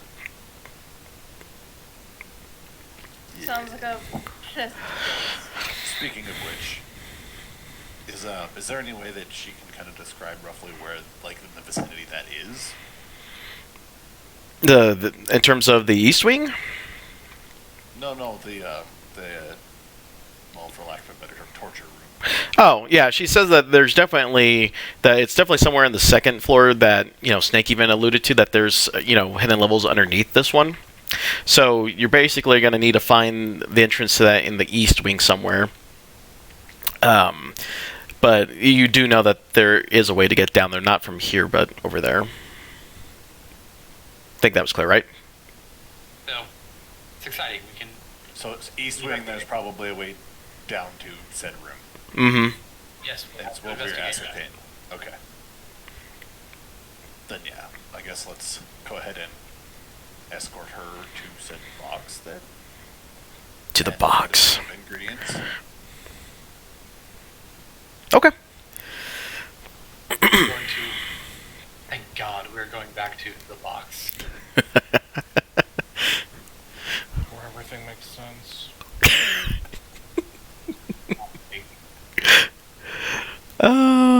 Didn't think the box would go over this well, but it is the box. So, I'm just going to say it now. The last name that everybody was calling us was bloody horrid. So let's just go with the followers of the box. I am here for it. Man. I gotta come up with a whole cult for that now. Damn. Maybe we'll do that as a one-shot one day. Like, when so many people are gone, we'll just make it to where you guys have found a box, and now you worship it, and you're spreading the word of the box to all the people. Not a box. The box. The box. Are you kidding me? There's something extra funny to me, because in other campaigns that I've been in that Luke DM'd, when people didn't make it for that night when they were gone, their character was just off somewhere moving boxes. So now all I can think of is whenever someone is in here, they're just in the box. They're in the box and moving boxes. Okay, so we are. So Hanma has her potion Yep. potioned, and we're going from here. Yep. As far as I know. How about this wonderful Mateo Santiago? I'm How do you sure he work it? can't count. It won't be a problem. Yeah, I mean, I think I missed something. The guy in front that didn't notice us walk by. Okay. And certainly wouldn't have noticed that there were 6 of us and there are now 7. We could just go in a half and half group so he doesn't notice. Make it less We just conspicuous. leave Law here. Law, how do you feel about that? He has said nothing, he agrees. Oh, you guys are jerks. This is why you don't miss sessions. Okay, well, I vote that we just kind of stagger a little bit and just walk forward in 2 separate groups. I would Preferably imagine with- staggering while looking like we're drunk on the job would make things worse. Again with your wordplay, it's just. You're being very disrespectful to the English language tonight.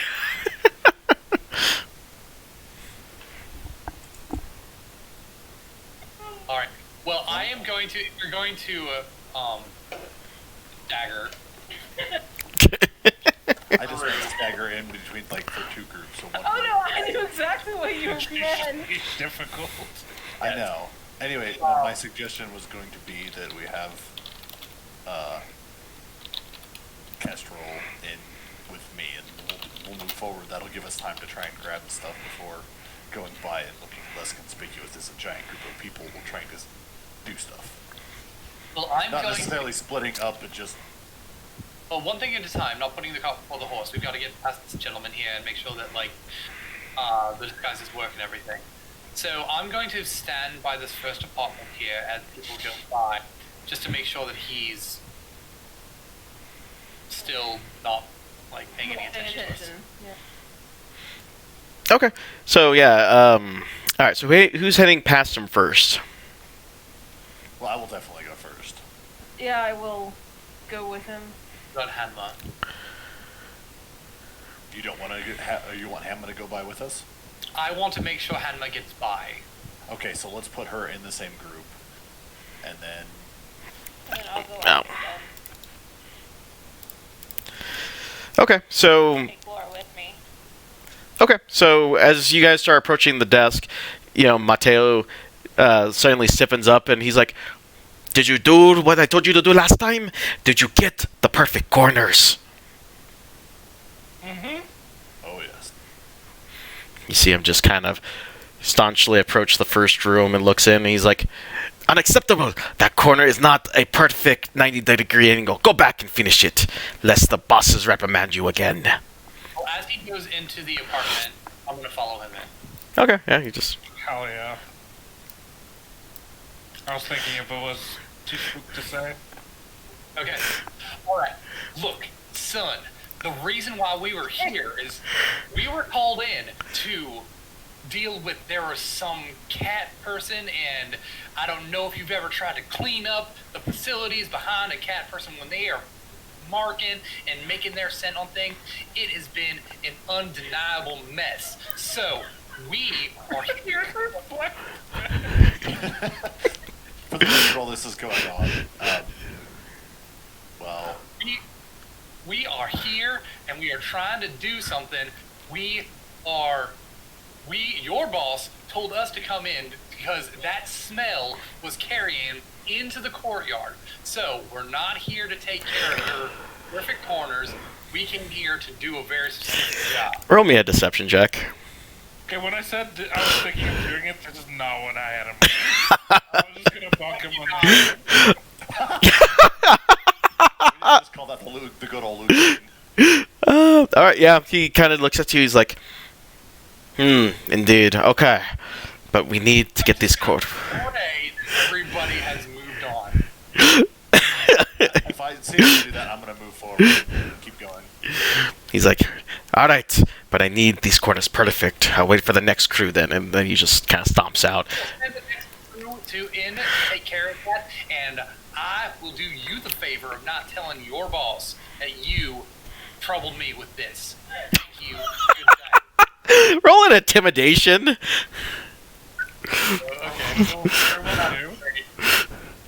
It is natural 18, 24. Yeah, he's just like, oh shit. And then he starts scribbling back to his job a lot more. Oh my god. Alright. Yeah. Comes to the rest of the group as they're moving on, head a little bit higher. Okay. So as soon as you guys enter the courtyard, I need you guys to make another perception check. Perception? Yeah, perception. That is a 16 for me. Big old 9. Oh, 23. Okay. I only rolled a double 10. We did it. We did it! Yay! Alright, so everyone get the rolls in. Are we still going in two separate groups, or are we still running whole, like everybody? So for the first... Oh, go ahead. I just wanted us to move past the guy who was obviously guarding the area.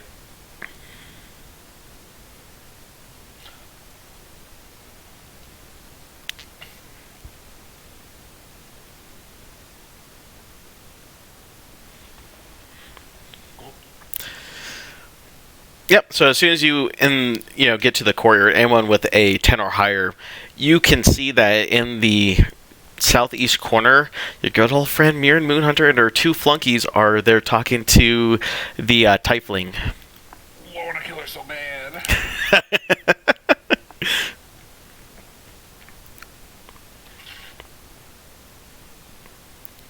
Oh, good. Yep. She's right there talking and acting all high and mighty. Even to that tiefling, she doesn't show any. She's pretty much indifferent to him as well. Am I able to hear what they're talking about? What was your perception at 23? Yeah. Yeah, they basically are talking about the fact that she feels that that a lighter touch, as she has suggested before, could get Nasir and Zashi to talk a little bit more. But the Tiefling is basically arguing that she tried it with, as he put it, the dumb bird, and didn't succeed with that. Oof. These are not nice people. Very rude.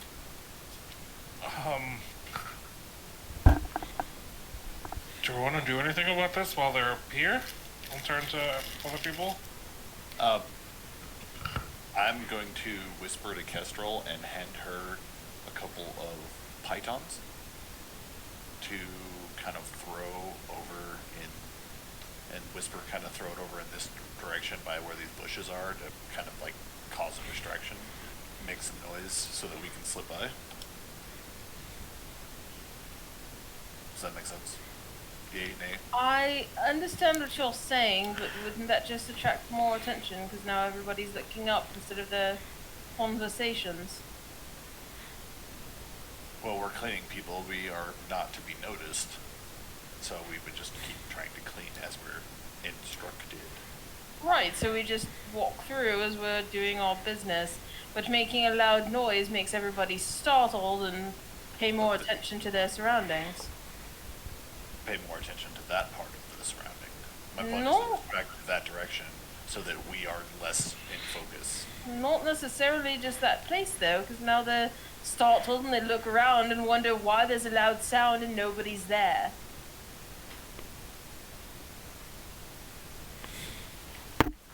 It is then. Okay. I mean, I could go over there and then pretend to drop stuff and stumble. But I need you to take stuff. We could send Law.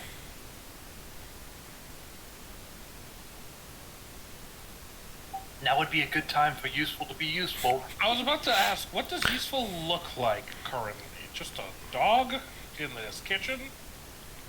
I mean, useful. Lucky one in our party who is still with the box. Oh, he's in the box still? Useful is guarding the box. Lucky?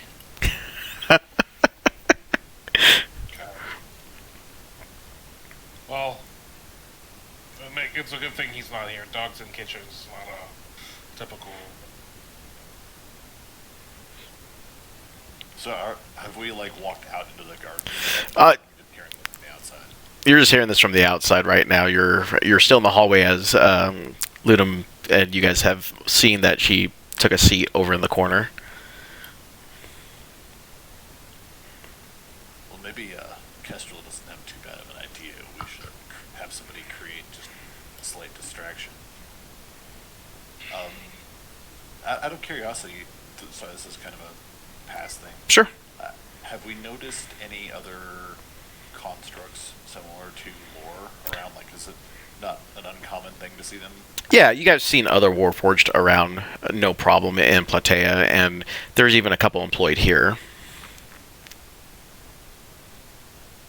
Maybe we should send lore over there and have him pretend to be like a steward of the area that just like tripped on something you didn't see. Drawing attention to ourselves is a bad idea. We're only drawing attention to him, and the reason I suggest him is because there are others like him. It's not a common thing to see him. But they know who Law is, they know what he looks like, and they would probably be rather suspicious considering the fact that he's blurry and sort of hazy because of the potion. We should not be attracting additional attention to ourselves. Just march through with confidence, and we will blend into the background. And if we don't, then we take Hanma and we run.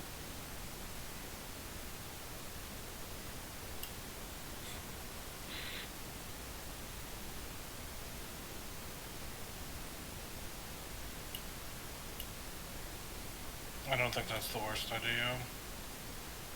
If you're still hesitant, I will go first. I will march through normally, as if I was a regular worker, and if anybody notices me, then you will have a heads up. I will get myself out, and the rest of you can just get lost in the confusion. Sure, why not? Alright.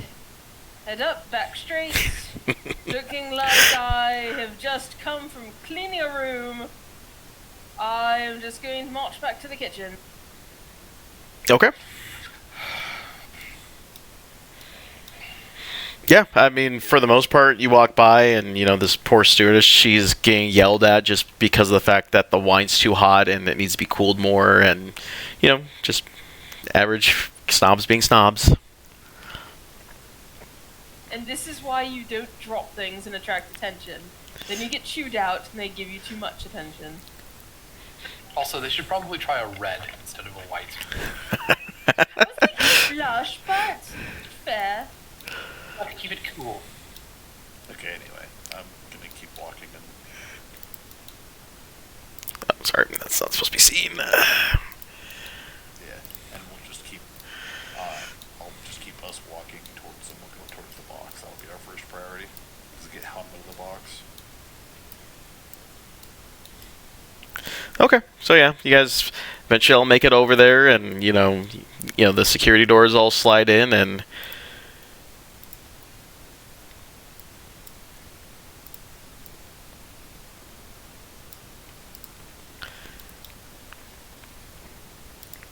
Do you think she can fight?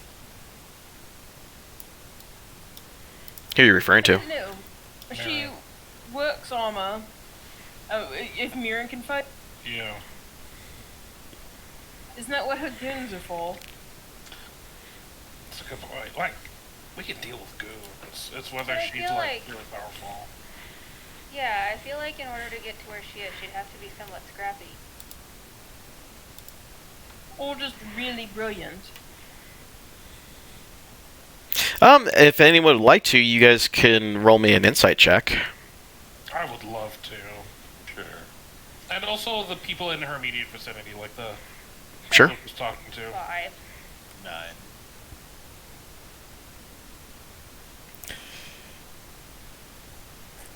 I hate this game. Oh, that's not bad. 20. Yeah, Lunam, you can tell that from the brief snaps of encounters that you had with her with the calluses on her hand and how toned her arms are, that she's definitely been around a weapon or two, and that her goons are definitely perceptive enough that they are confident in their ability, that they never really had to stand on guard with you guys, that they're confident in their skill. So you can tell that if you got in a scrap, that it may not be as easy as it seems.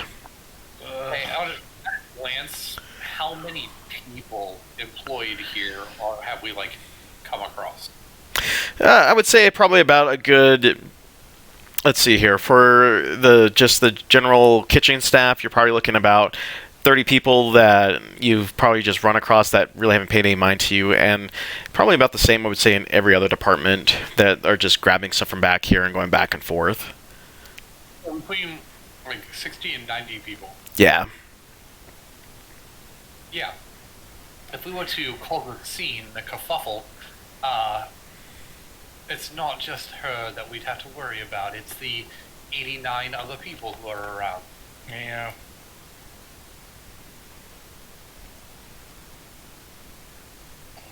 Lunam is restraining himself. Things I learned from playing Baldur's Gate 3. The worst thing you can do when you're trying to be sneaky is to actively do something that raises people's awareness of their surroundings, because even if it's somewhere else, they will then look around and make sure, hey, where did that weird sound come from? That's why you gotta put all the bodies in the lockers. Boom. Yep. Made the back. Wow. Yep. We're back full circle. So, we're back at the box. Yep. Hanma immediately just kind of gets a little bit more vigor in her step and proceeds to go into the box and takes a nice seated position. He's like, I miss this. It really is a cult.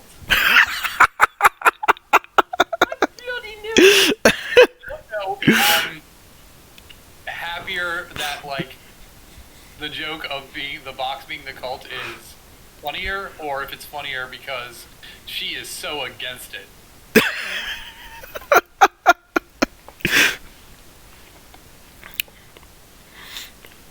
Yes.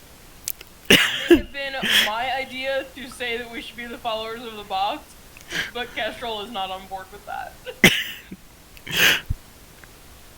Okay, so now, well, we have her back to the safe spot. We need to get flour, water, and citrus. So let's see what your friend has to offer, and by offer I mean Kestrel can steal. So, just to clarify, the people in the kitchen, there are other people who are not, like, depicted by portraits who are just, like, baseline kitchen stuff. Yeah, they're just, peeling potatoes, washing dishes, and just, doing all the mundane job that no one really wants to do but has to get done. And they were wearing red? Yeah. No, sorry, green. They're wearing green, I'm sorry. Oh, they're green. Okay. Right. I disguise myself and just turn my jumpsuit into a green one. Okay. Or whatever we're wearing, the hoodie thing. And here we go. Let us acquire some components. 1 second.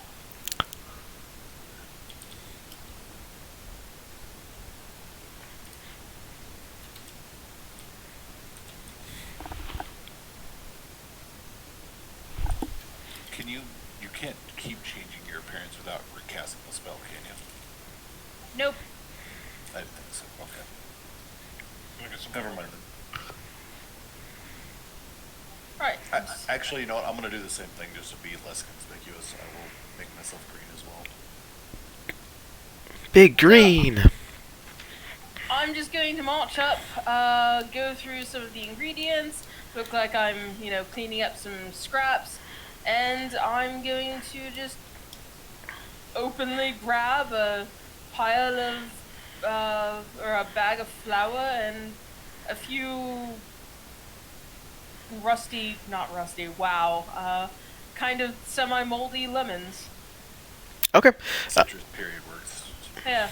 I'll just kind of like throw them in a bowl or throw them in a trash bag and make it look like I'm cleaning up like some citrus that have gone wrong. Okay, I need you to make me an investigation check. Sure You need to thing. get the orange.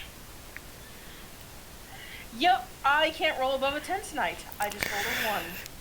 Yeah, So 7. you're not entirely sure what a, overripe or underripe piece of citrus is, so you just grab some and just throw it in the bag. Alright. Grab a bag of flour and march back to the other room. Okay. While that goes on, I'm going to go talk to Yeah. Rob. I'm going to go kind of work and grab some stuff and make him look like I'm doing something while I talk to him. Okay. Go ahead and, you have chef's tools, right, in your sheet? I think so. Let me double check.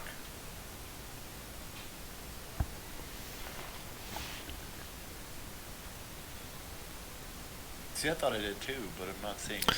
Okay. So what's our proficiency on that? It's just, tool check is...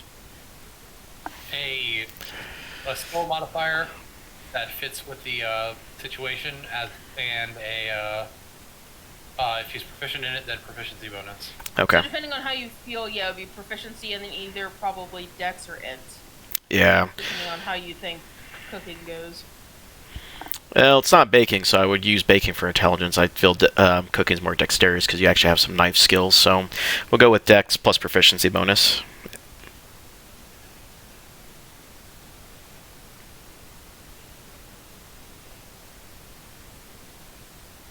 So that's a bonus. Yeah, Rodney kind of looks at you. She's like, your Julian carving is terrible. Who taught you? And he kind of takes a second. And he's like, it's you. Could it be? The little shrimp on the boat? How you doing, Rodney?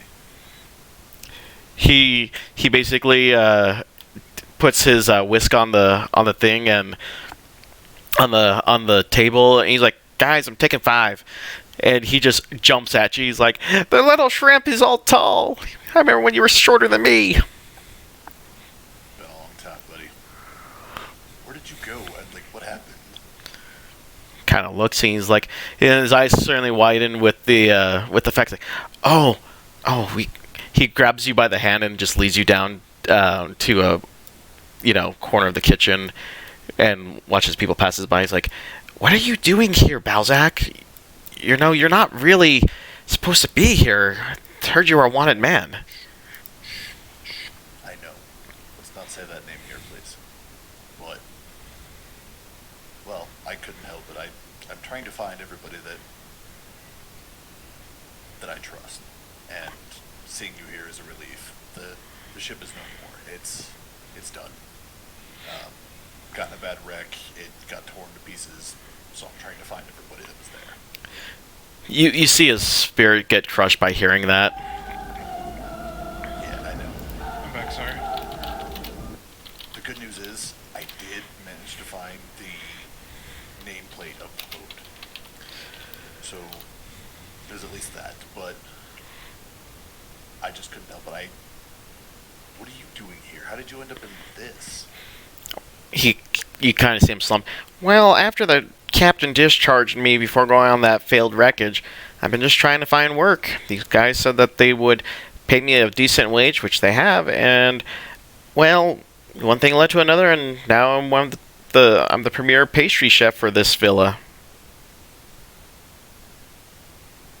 Thank you for that, by the way. I appreciate all the help. I'm not great, but at least it's edible. It's like, well, wish we had some more time. I actually could have made something out of you. Could have used you as a good sous chef here a couple times. No. I'm not suited for the kitchen all the time. Anyway, is there any way that I can get a hold of you?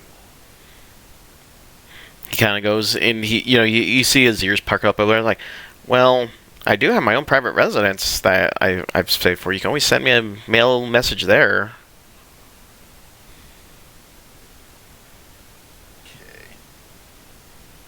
Well, I will try to stay in touch as much as I can. I do need to get going. I don't want to be too obvious, but good luck with everything, and I will try to stay in touch. He nods his head. He's like, Balzac, you need to really get out of here. If these guys even catch whiff that you're here, the place goes on lockdown. Quit saying my name. Sorry. Bad habit. Shrimp. We'll go with Shrimp. Shrimp, you need to get out of here. Do I hear him call him Shrimp? Uh, Tell the elves. you can roll me a perception check, because, that hallway is kind of short. I mean, the whole thing's kind of shrimpy. You hear something, but you're not entirely sure. You hear them talk about shrimp, but you're not entirely sure to what effect. Okay. So mad by that. There's no story, doesn't know why. Would it help if I just said I rolled a natural 20? Did you? I did. I rolled a natural 20. Yeah, you actually. Yeah, you. My first roll over 10. Yeah, you guys actually hear the little halfling call Balzac a shrimp. And you just see Kestrel's face light up like it's Christmas. Hell yeah. Why do you do this to me? It's funnier that she knows than me knowing, honestly. He basically just tells you, he's like, why? You told me not to use the other name, so it's the only other name I've ever called you by.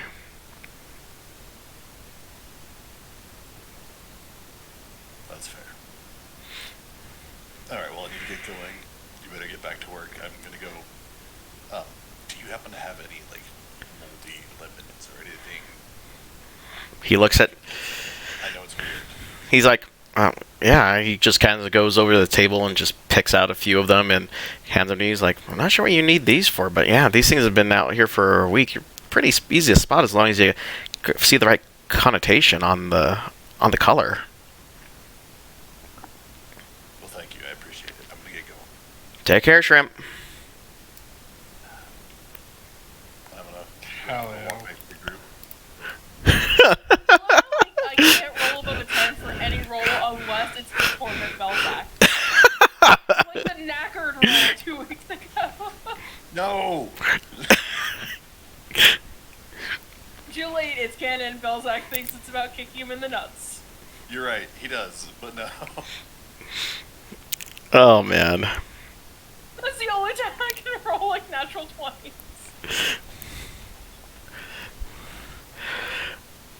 Alright, guys. Balzac, you can go and roll me a perception check real quick.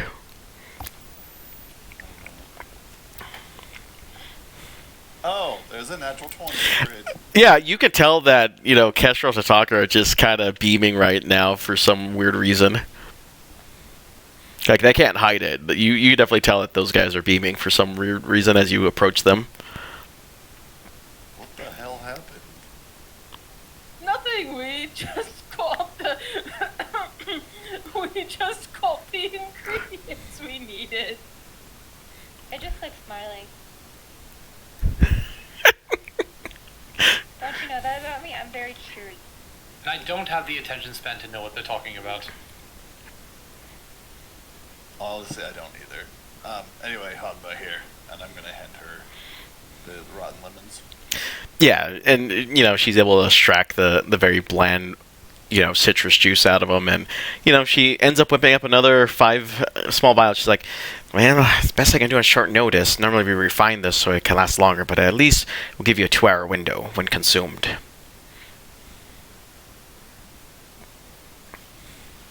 Alright, so there were 5, you said? Yeah. Alright, 5 potions, 2 hours each.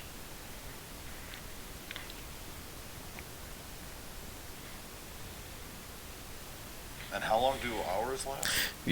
8. No, I said... You said 12? Yeah, sorry, it's 12. I'm thinking something else. Yeah, your mage armor threw me off. But yeah, it's 12 hours and only about, 2 out of that has expired, so you have 10 still to go. Okay. So at this point in time, who else do we need to go find yet? Who are we agreeing to? I don't want to, get in the middle of something and have something happen here. Are we I'm trying sorry, to what was save the sheet? I suppose so? We're trying to save whoever it is that they captured and tortured. Okay. Are we all clear on that? Save the people they've captured and tortured, or at least 5 of them. Yes. Save the cheerleader, save the world, call it. Wow, that is... God, I've been thinking about rewatching Heroes for a while now. 15 years. Don't say that, that makes me feel old. I know. Game of Thrones celebrating its 10-year anniversary from its premiere. That gives you some context about your age. Wait, what was that? Game of Thrones is celebrating its 10 years since its premiere. I'm like, you gotta be kidding me. That was 10 years ago. No. The Final Fantasy X was that gets me. Oh. Anyway, yeah. Jesus Christ. Oh, good God. Okay, let's stop poking at our immortality and let's Poke at go somebody poke at else's somebody mortality. else's- Yeah, damn it, you stole my joke, you son of a bitch. Get out of my brain. I feel like that's something that happens a lot with the two of you. Like, I've never seen it happen, but I feel like on a day-to-day basis, that's a Oh. regular occurrence. You have no idea. Because it's It's terrible. It's Yeah. just awful. Some of our conversations are just... No. alright. Okay, so to the East Wing then? Let's give our good friend Miran a wide berth. Good idea. And let's go and put Hanma in the box with the dog. The box. That sounds like heaven. The box with a dog. It's not a fully cuddly dog, it's a clanky, cutty, stabby dog. He's quite sharp. Are you And I saying don't funny? mean well dressed. Is that why they call them useful? Yes. Maybe. Nothing goes over my head. Too quick for it. Catch it. Alright, so heading back to the courtyard, giving Mirren a wide berth, and heading north towards the fountain and then into the east wing. Kind of in an arc pattern, but wide berth. Yeah.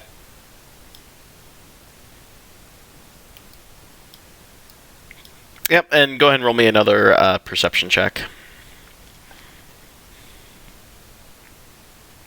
Oh, natural ones tonight. Oof, I guess we're just blowing him on just, lore dumps.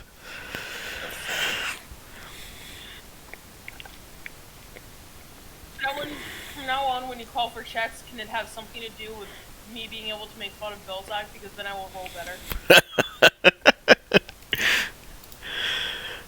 Alright, so anyone with a 15 or better, as you're kind of moving through, you hear some snippets of the fact that, Nasir is actually up for his collaboration on I guess you can call it the project. So you know that they're going to be bringing him up pretty quickly. In the torture chamber, not up on the floor, but in the torture chamber.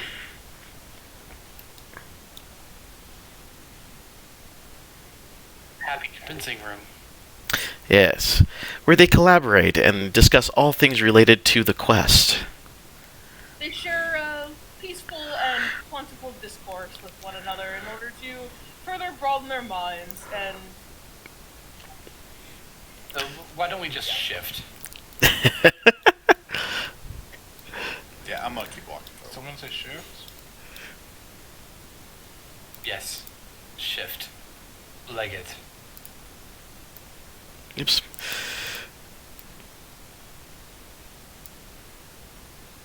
Alright, and visible players.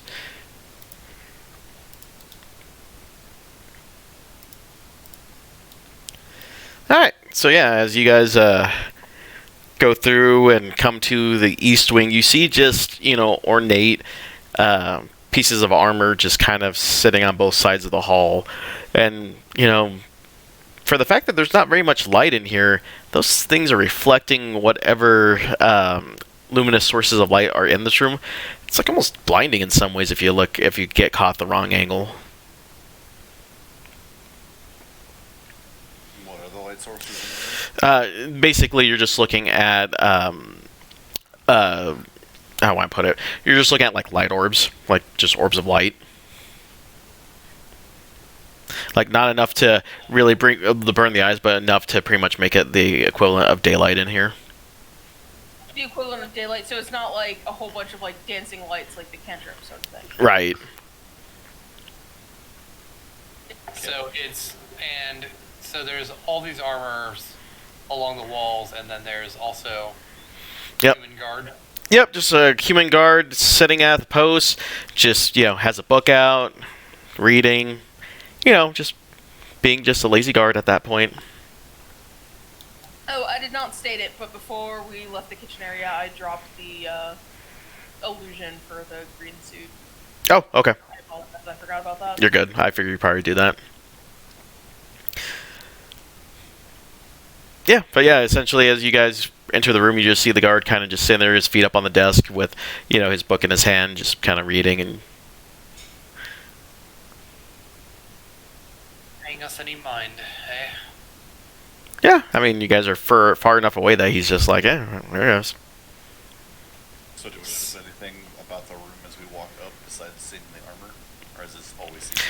No, I mean, as you walk through, you see tapestries of different sects of IEI. You see, like, you see a couple of banners, and lore tells you that some banners represent different mining guilds that they're in charge of, and military branches of IEI, and even some scholarly groups as well. So it's basically their, hall of of honor and stuff like that. That they honor the tops of their company for the month.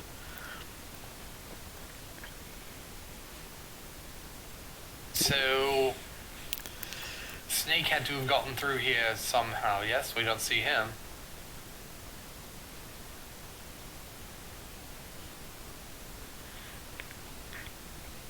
There's got to be some sort of entrance, something that will lead to either an upper or lower level. Yes. I would imagine so. There are no visible doors. Nope, just plain walls. Right, so there's probably something somewhere here. The question is, how well can we sit here and search when there's a guard over there? How well can we sit here and clean while there's a guard over there? Excellent point. I pull out a rag, which, I don't know, was that part of our disguise that he gave us? Yeah, you guys have like basically you guys are carrying around like some of the cleaning supplies you guys could have easily taken with you are just like small baskets that have, you know, rags with just different solutions on them for cleaning, you know, wax for polishing and stuff like that. Alright, so I suppose I'm taking out the oil rag and I'm going to go and start polishing the armor. And, I'm going to take my cleaning supplies and use my chloroform rag to To go and wash the guy's face. Oh, It's a little dirty. you got a spot right here on the, let me get it for you. You're doing some detail work. It's fine. Sounds like it's going to need a lot of it. Oh, jeez. So yeah, guys are just trying to clean. polishing statues looking for. We are cleaning, but we're looking for. Okay. Go ahead and roll me investigation.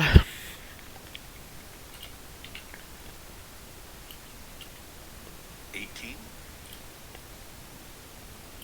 Natural 20 for a total of 20. 16.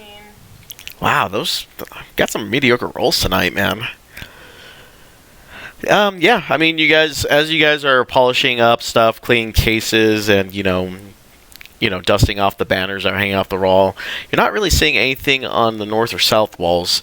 But as you get closer to the guard's desk, the guard puts his book down and he's like, as I've told you guys before, cleaning services for downstairs happen only every other day. Come back tomorrow. Son, look here. I've just spoken to the lady Mirren herself, and she said there was some sort of major mess in here that needed to be taken care of, and this needed to be taken care of right away. There was going to be an inspection, and we just can't have it in the state that it is. So I know that standing orders are usually for it to be done every other day, but this is not. This is just an exception to that. Okay, roll me deception. After my natural 20. Don't like that. Okay, no, still a 20. Yeah. He's like, I don't got the authority to override that. I'm gonna have to go get my boss. And Now, Like, I you don't don't think that you would want Mirren. Hold up, I want to stop you for a second. I don't Okay. think you'd want Mirren to come down on you for that now, would you? he's like, I don't have the clearance to let you in. I've gotta go and I've gotta get clearance. I don't have a way to open this position up. Well, it sounds like there's something going on. I didn't exactly catch all of it, but something along the lines of they got somebody they need to talk to, and there's a mess down there Oops. that we need to get cleaned up now. How long is this going to take you? He's like, oh no, I gotta go, and he just bolts. Oops. Yeah, you just see him just bolt down the hall. He's in a furious panic at this point. He's cursed at the fact that why of all his days that he has to deal with this bullshit, and he's just flying down the hall essentially.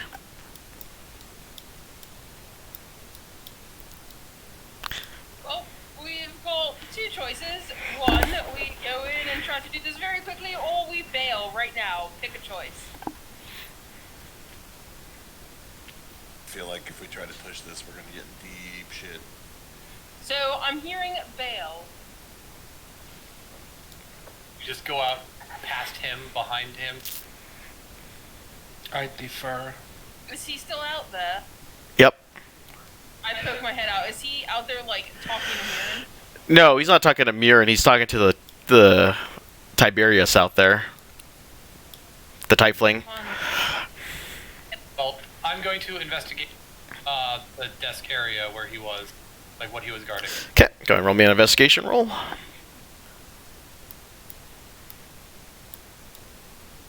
That's 7.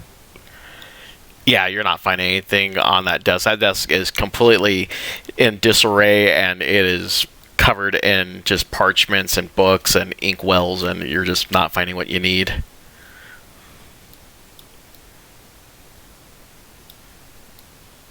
I am finding that serpent fellow even more suspicious. Serpent.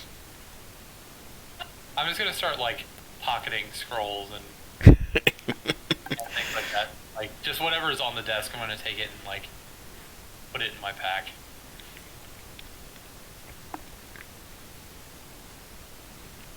It's not about.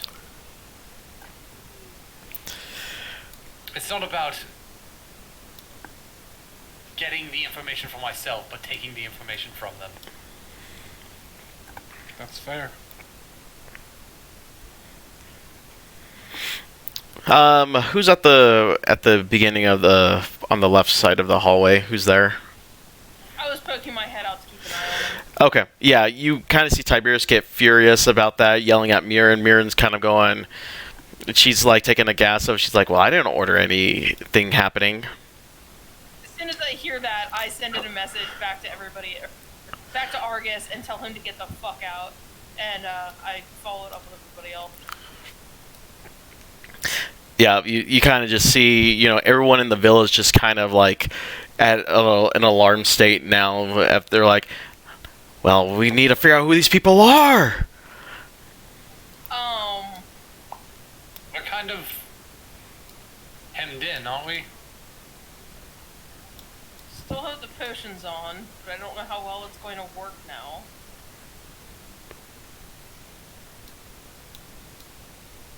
Shit.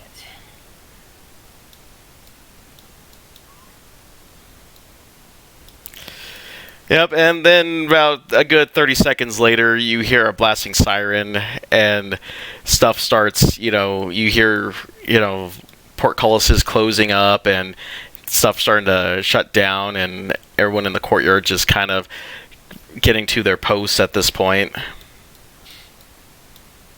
I'm going to head back down the hallway, and I'm just going to stand here. The suits of armor, are they actually holding swords? They're hoarding ornate weapons, so like, ornate poleaxes and spears and weapons. Oh, I'm grabbing one of those. Anyone holding like a short sword or a dagger or a rapier? Yeah, you see one with just, a fencing style rapier. One of them has it. Alright, I grab one of the rapiers. How big is this? No way. There's no way you're gonna get that on in 15 minutes. We'll all be dead in 15 minutes. Is there a shield anywhere here? Yeah, there are a couple of them holding some shields, again, ornate. If you want, you guys could give me a quick investigation roll. I'm going to summon my shield on my full arm, and I'm going to throw the shield to Thanks. And I will just start stretching and getting ready for a fight. Yeah, I'm gonna grab one of the axes and ready myself. and I'm going to drop a gaggle of ball bearings in this vicinity. Could you You talk could to the use the word hallway murder about next time. standing? Stand in We the should fucking probably- hallway. Probably flank the I thought you were inspecting the armor anyway. That's true. Well, I'll stand off to the side then. Alright. So, this is happening, and we're all about to die. I need everyone to make a con saving throw. Already? Yep. Oh, good. Oh, goody. That's a big old 8. Yep, Well, 14. Not what I was expecting. 24. Damn. 16.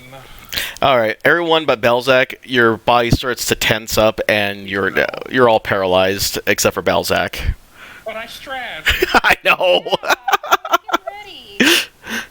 Belzac, you can give me an investigation check. Great. Uh-huh. No, I won't. No. Yeah, you barely catch a hint of something, but your body doesn't stiffen as quickly as the rest of the party, but you can start feeling like there's a slight numbness going on now. Do I notice anything other than just the numbness? Like my mood and stuff? Yeah, you can move around. It's just that you're starting to feel numb. I cannot wait to hit her. Oh boy. You know, guys, I have to admit that box is starting to look pretty. Can I have Tell ya. Can I have felt myself getting paralyzed and make sure I put on a smile first? Yeah, you could do that. Cool. Kind of like I'm stuck with my flute out in my Ian Anderson pose. Jethro's calling up. Yeah, you, I'm assuming these people all don't just like charge in all at once. No, in fact, the funny thing is that Mirren kind of just taps in front of her, and, you know, there's a clear substance in front of her that she's just tapping her fingers on it, making kind of like glass, and she's just, you know, with a wide grin. You know I'm hiding behind the wall. Oh, no, but she's just doing that. She's just kind of grinning and just tapping on the glass in front of her. Glass in front of her, what do you mean? Yeah, there's glass there. Inside is what you're saying. Yeah. Yeah, she sees the party members in there, and then she just, you know, she's just got a pretty sly grin as she's just tapping the glass in front of her now. Where you entered, there's now just a clear piece of glass between her and the room.